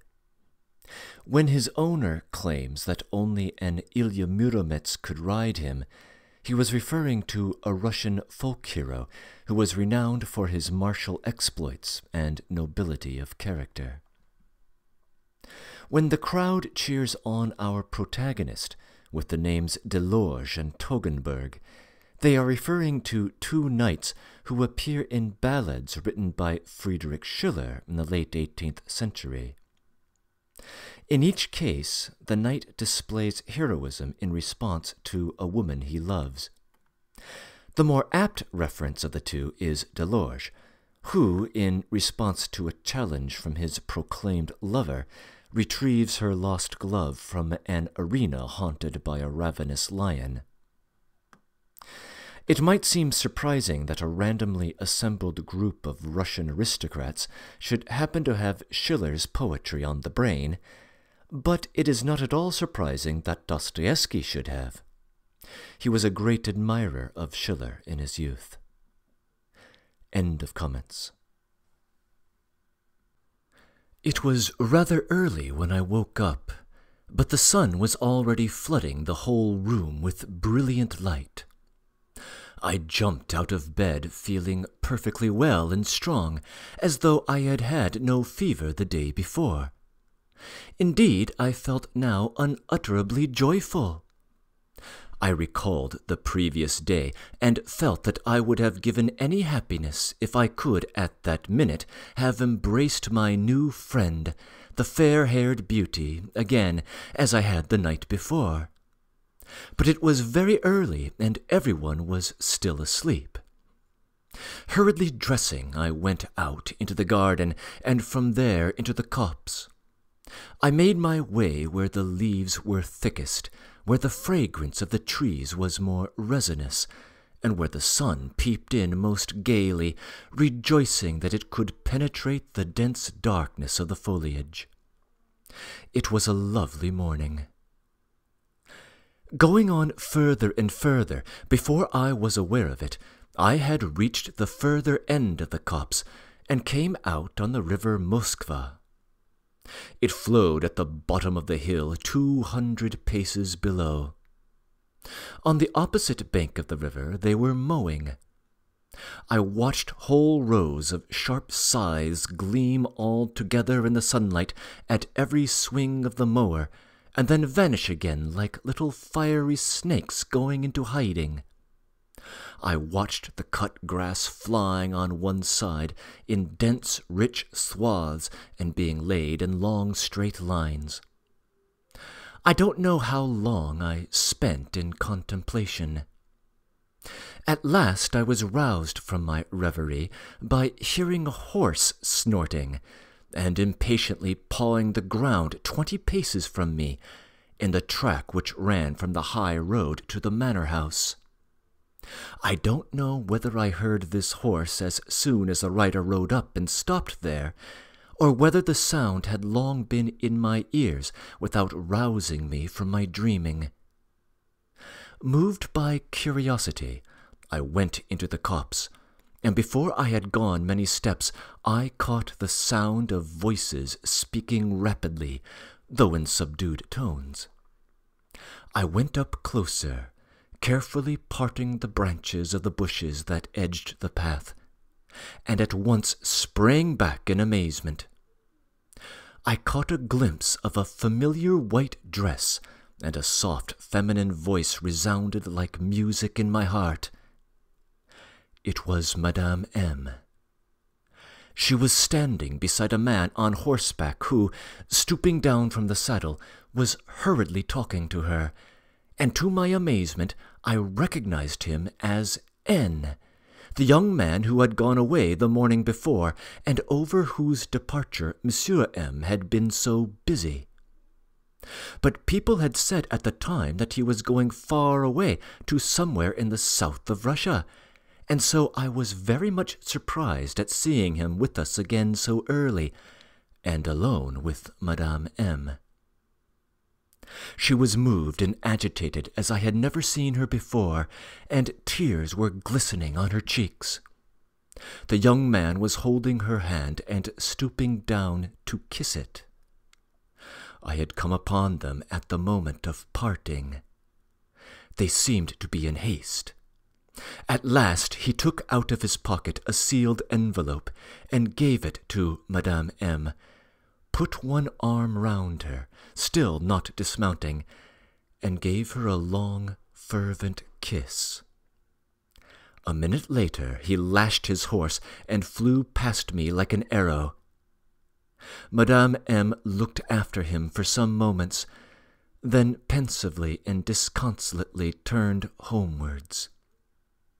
But after going a few steps along the track, she seemed suddenly to recollect herself, hurriedly parted the bushes, and walked on through the copse. I followed her, surprised and perplexed by all that I had seen. My heart was beating violently, as though from terror. I was, as it were, benumbed and befogged.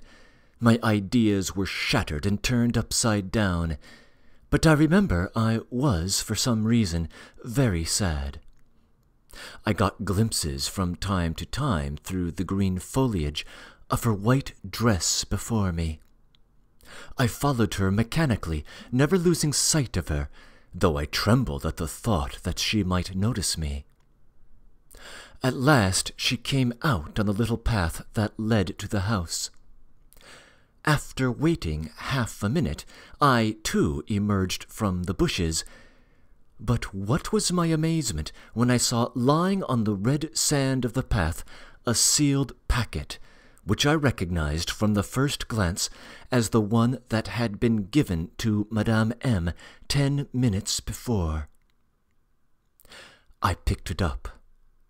On both sides the paper was blank. There was no address on it. The envelope was not large, but it was fat and heavy, as though there were 3 or more sheets of notepaper in it. What was the meaning of this envelope? No doubt it would explain the whole mystery. Perhaps in it there was said all that N. had scarcely hoped to express in their brief, hurried interview. He had not even dismounted. Whether he had been in haste, or whether he had been afraid of being false to himself at the hour of parting, God only knows. I stopped, without coming out on the path, threw the envelope in the most conspicuous place on it, and kept my eyes upon it, supposing that Madame M. would notice the loss and come back and look for it. But after waiting 4 minutes, I could stand it no longer. I picked up my find again, put it in my pocket, and set off to overtake Madame M. I came upon her in the big avenue in the garden. She was walking straight towards the house with a swift and hurried step, though she was lost in thought, and her eyes were on the ground. I did not know what to do. Go up to her? Give it her? That would be as good as saying that I knew everything, that I had seen it all. I should betray myself at the first word. And how should I look at her? How would she look at me? I kept expecting that she would discover her loss and return on her tracks. Then I could, unnoticed, have flung the envelope on the path, and she would have found it. But no, we were approaching the house. She had already been noticed. As ill luck would have it, everyone had got up very early that day, because after the unsuccessful expedition of the evening before, they had arranged something new, of which I had heard nothing. All were preparing to set off, and were having breakfast in the veranda. I waited for 10 minutes that I might not be seen with Madame M., and, making a circuit of the garden, approached the house from the other side a long time after her. She was walking up and down the veranda with her arms folded, looking pale and agitated, and was obviously trying her utmost to suppress the agonizing, despairing misery which could be plainly discerned in her eyes, her walk, her every movement. Sometimes she went down the veranda steps and walked a few paces among the flower beds in the direction of the garden. Her eyes were impatiently, greedily, even incautiously, seeking something on the sand of the path and on the floor of the veranda. There could be no doubt that she had discovered her loss and imagined she had dropped the letter somewhere here, near the house. Yes, that must be so. She was convinced of it. Someone noticed that she was pale and agitated, and others made the same remark. She was besieged with questions about her health and condolences. She had to laugh, to jest, to appear lively. From time to time she looked at her husband, who was standing at the end of the terrace talking to 2 ladies, and the poor woman was overcome by the same shudder, the same embarrassment, as on the day of his first arrival. Thrusting my hand into my pocket and holding the letter tight in it, I stood at a little distance from them all, praying to fate that Madame M. should notice me. I longed to cheer her up, to relieve her anxiety, if only by a glance, to say a word to her on the sly. But when she did chance to look at me, I dropped my eyes. I saw her distress, and I was not mistaken. To this day I don't know her secret. I know nothing but what I saw and what I have just described. The intrigue was not such, perhaps, as one might suppose at the first glance. Perhaps that kiss was the kiss of farewell. Perhaps it was the last slight reward for the sacrifice made to her peace and honor. N. was going away. He was leaving her, perhaps forever. Even that letter I was holding in my hand, who can tell what it contained? How can one judge, and who can condemn? And yet there is no doubt that the sudden discovery of her secret would have been terrible, would have been a fatal blow for her. I still remember her face at that minute. It could not have shown more suffering. To feel, to know, to be convinced, to expect, as though it were one's execution, that in a quarter of an hour, in a minute perhaps, all might be discovered. The letter might be found by someone, picked up. There was no address on it. It might be opened, and then— what then? What torture could be worse than what was awaiting her? She moved about among those who would be her judges. In another minute their smiling, flattering faces would be menacing and merciless. She would read mockery, malice, and icy contempt on those faces, and then her life would be plunged in everlasting darkness, with no dawn to follow.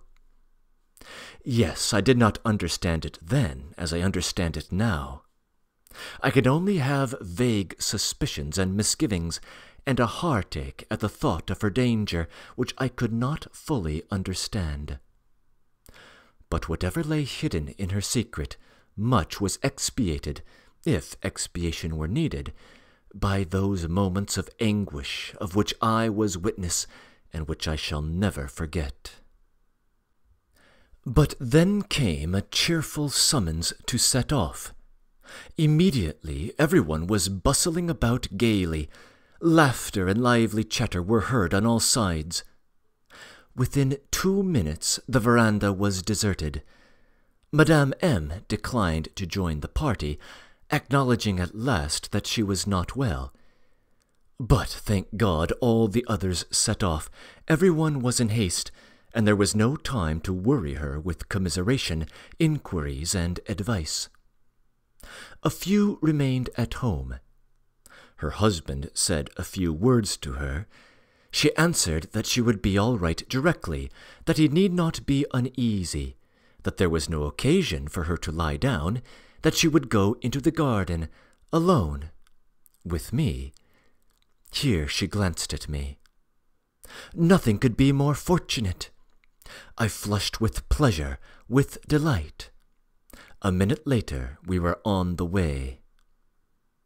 She walked along the same avenues and paths by which she had returned from the copse, instinctively remembering the way she had come, gazing before her with her eyes fixed on the ground, looking about intently without answering me, possibly forgetting that I was walking beside her.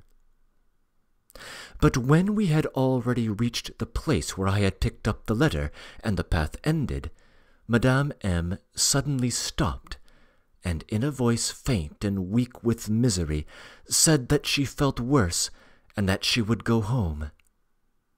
But when she reached the garden fence, she stopped again and thought a minute.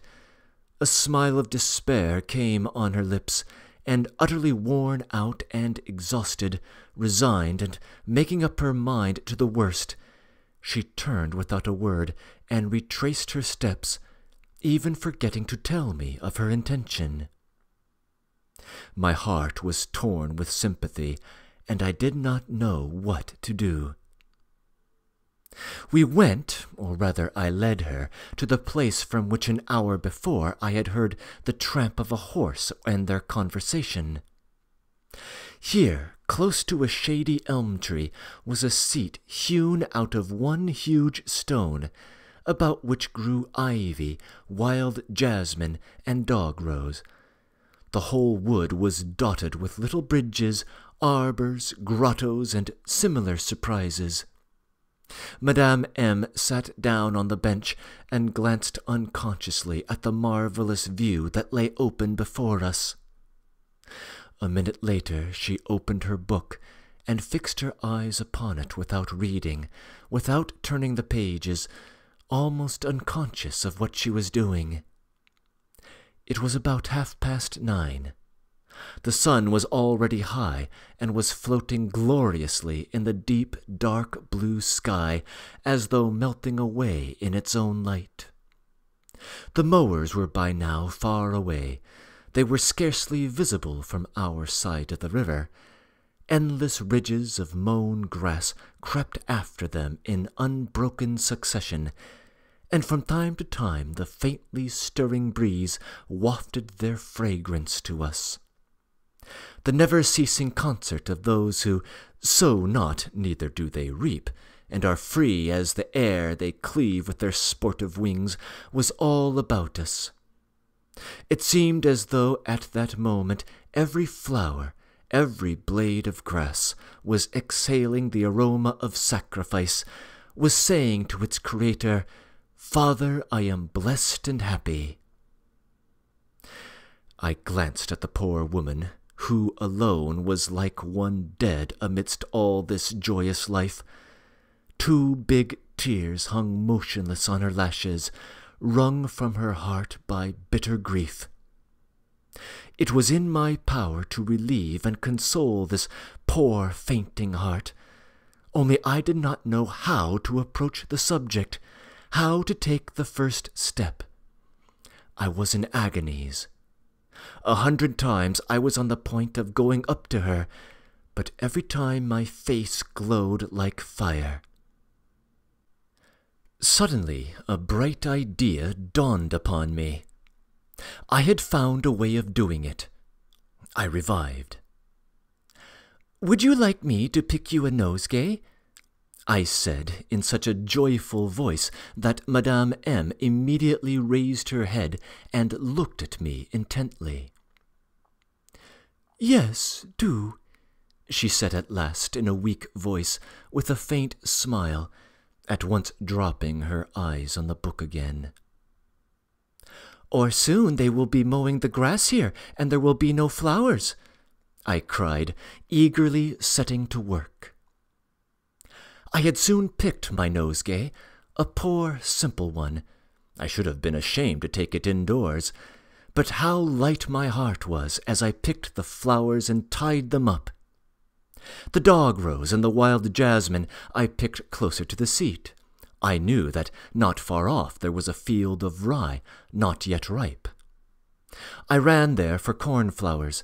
I mixed them with tall ears of rye, picking out the finest and most golden.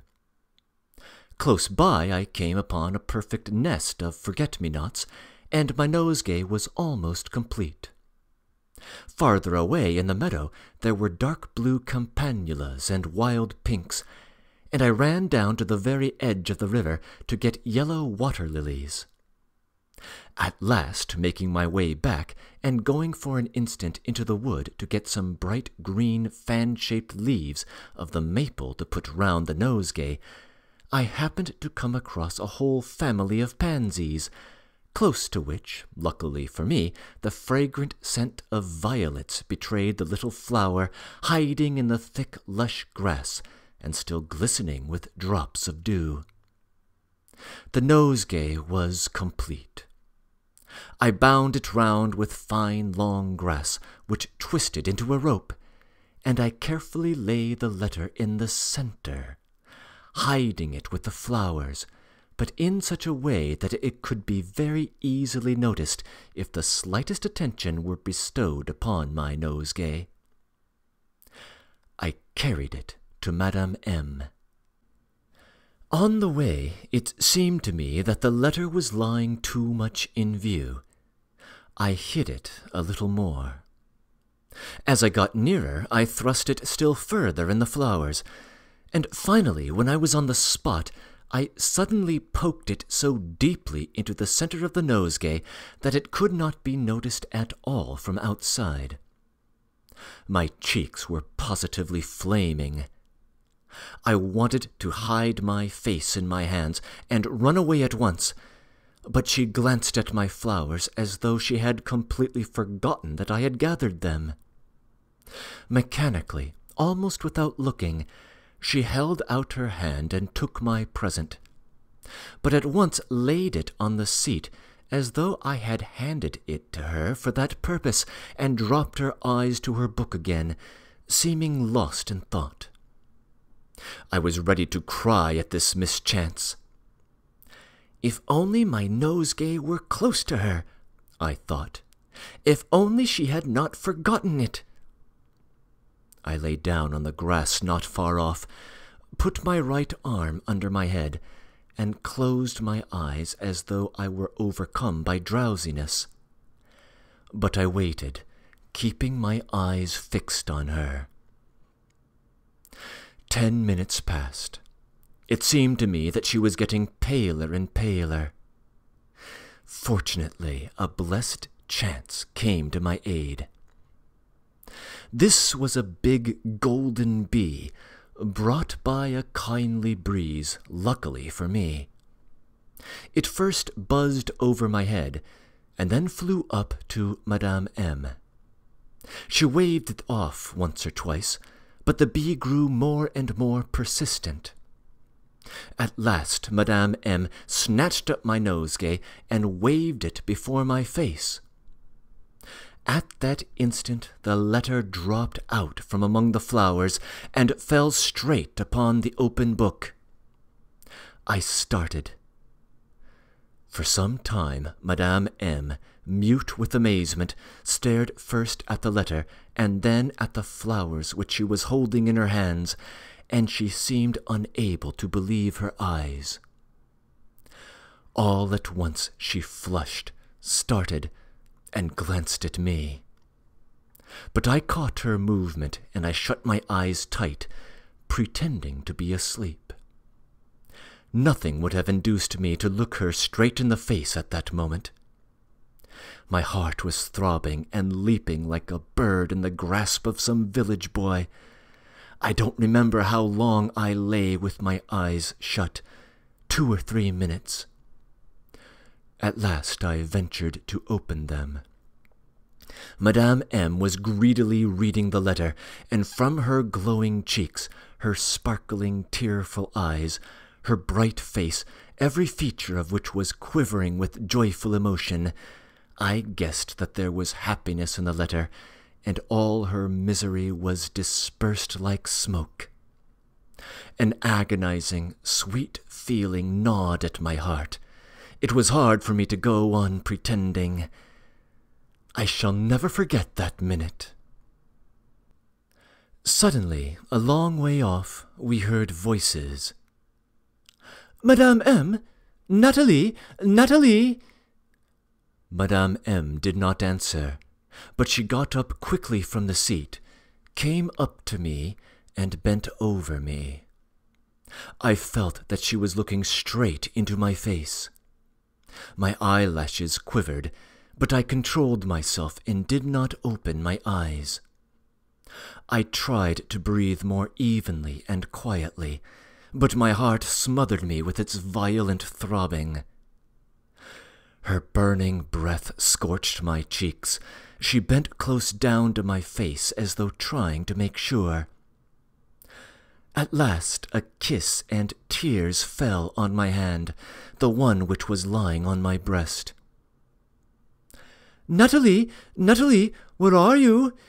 we heard again, this time quite close. "Coming," said Madame M. in her mellow, silvery voice, which was so choked and quivering with tears, and so subdued that no one but I could hear that "coming." But at that instant my heart at last betrayed me, and seemed to send all my blood rushing to my face. At that instant a swift, burning kiss scalded my lips. I uttered a faint cry. I opened my eyes, but at once the same gauze kerchief fell upon them, as though she meant to screen me from the sun. An instant later she was gone. I heard nothing but the sound of rapidly retreating steps. I was alone. I pulled off her kerchief and kissed it, beside myself with rapture. For some moments I was almost frantic.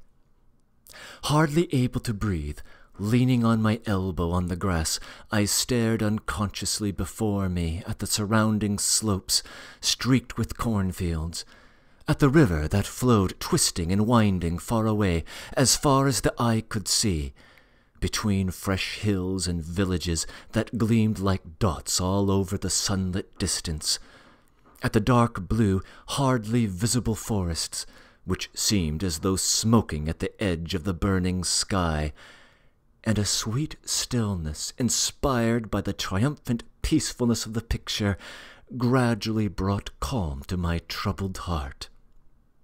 I felt more at ease and breathed more freely, but my whole soul was full of a dumb, sweet yearning, as though a veil had been drawn from my eyes, as though at a foretaste of something.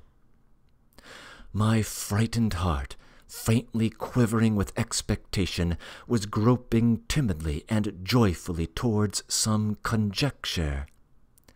And all at once my bosom heaved, began aching as though something had pierced it, and tears, sweet tears, gushed from my eyes. I hid my face in my hands, and quivering like a blade of grass, gave myself up to the first consciousness and revelation of my heart, the first vague glimpse of my nature. My childhood was over from that moment. When 2 hours later I returned home, I did not find Madame M. Through some sudden chance, she had gone back to Moscow with her husband. I never saw her again. This concludes A Little Hero. In what follows, I will offer a few closing comments on the story. The story is, of course, quite a bright one, among the most upbeat and charming of all of Dostoevsky's early works. I am tempted to say that A Little Hero is a candid portrayal of what the young author could write when he wasn't intensely conscious of fitting his own work into the broader literary and intellectual milieu. From the start of his career in Poor Folk, and through most of his early writings, Dostoevsky is acutely aware of literary trends, both past and present, as well as the general intellectual atmosphere in which he tries to find a place. Even his maverick works, such as The Landlady, seem conscious attempts to revive old narrative forms and reintroduce them to his contemporaries. But as he is writing A Little Hero, he is in prison, with shattered life prospects, and he seems no longer to care about satisfying the critics or pushing literary boundaries, and writes simply from the heart. When he does so, we see that he still maintains a youthful love of romanticism, despite his criticisms of romantic ideals in other works during this period. The idea of romanticism is named explicitly once, during the lengthy description of Monsieur M's character, where it is described as something fine and true, even if it is still fermenting and unstable. The exact referent of the term romanticism here is unclear. Joseph Frank observes that the language he uses in this passage matches what he says in his deposition about his political belief, utopian socialism, which was much more an intuitive notion about the worth of all people across class divides than it was anything resembling the materialistic economic theories of Marx. The idea that his politics should be associated in his mind with an approach to art and beauty is itself worth noting.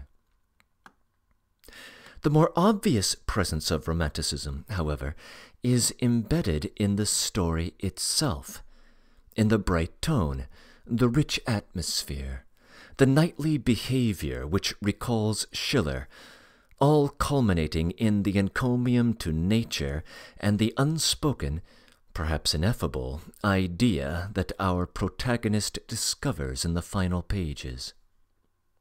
The world in this story is a beautiful thing to be celebrated. In fact, the only figure who attracts unmitigated scorn in the narrative is Monsieur M. The extended tirade against him might seem tonally out of place, but it seems to be another case where Dostoevsky may be breaking from his critics. After his initial success, which catapulted him into the society of the intelligentsia, he had for more than 2 years attempted to continue to please them, but had only been rejected. Perhaps many of them seemed to him like hypocritical windbags without real principle at all, whereas Dostoevsky himself was willing to risk much for his beliefs, as evidenced by his confinement to a jail cell. His portrayal of Monsieur M is also supposed to make us feel sympathetic, rather than accusatory, toward Madame M's romance with N. In Dostoevsky's works, we often see young women suffering at the hands of older, tyrannical husbands, and here Monsieur M appears more interested in his wife as a trophy to be guarded than as a woman to be loved. We should probably suppose that Madame M's romance with N is a chaste one, that she is experiencing tender affection from N that she has never received from her husband. And as a suffering, tender soul, Madame M presents an interesting contrast with the blonde beauty. Dostoevsky will often place his female characters into these two genera.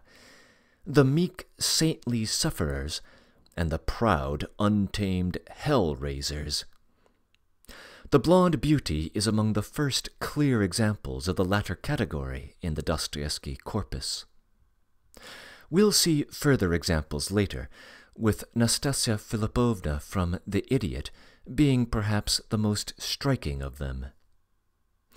In the patriarchal setting of our story, it is really the blonde beauty who appears to have the most power of anyone at the estate, through her genius, wild daring, and her striking appearance.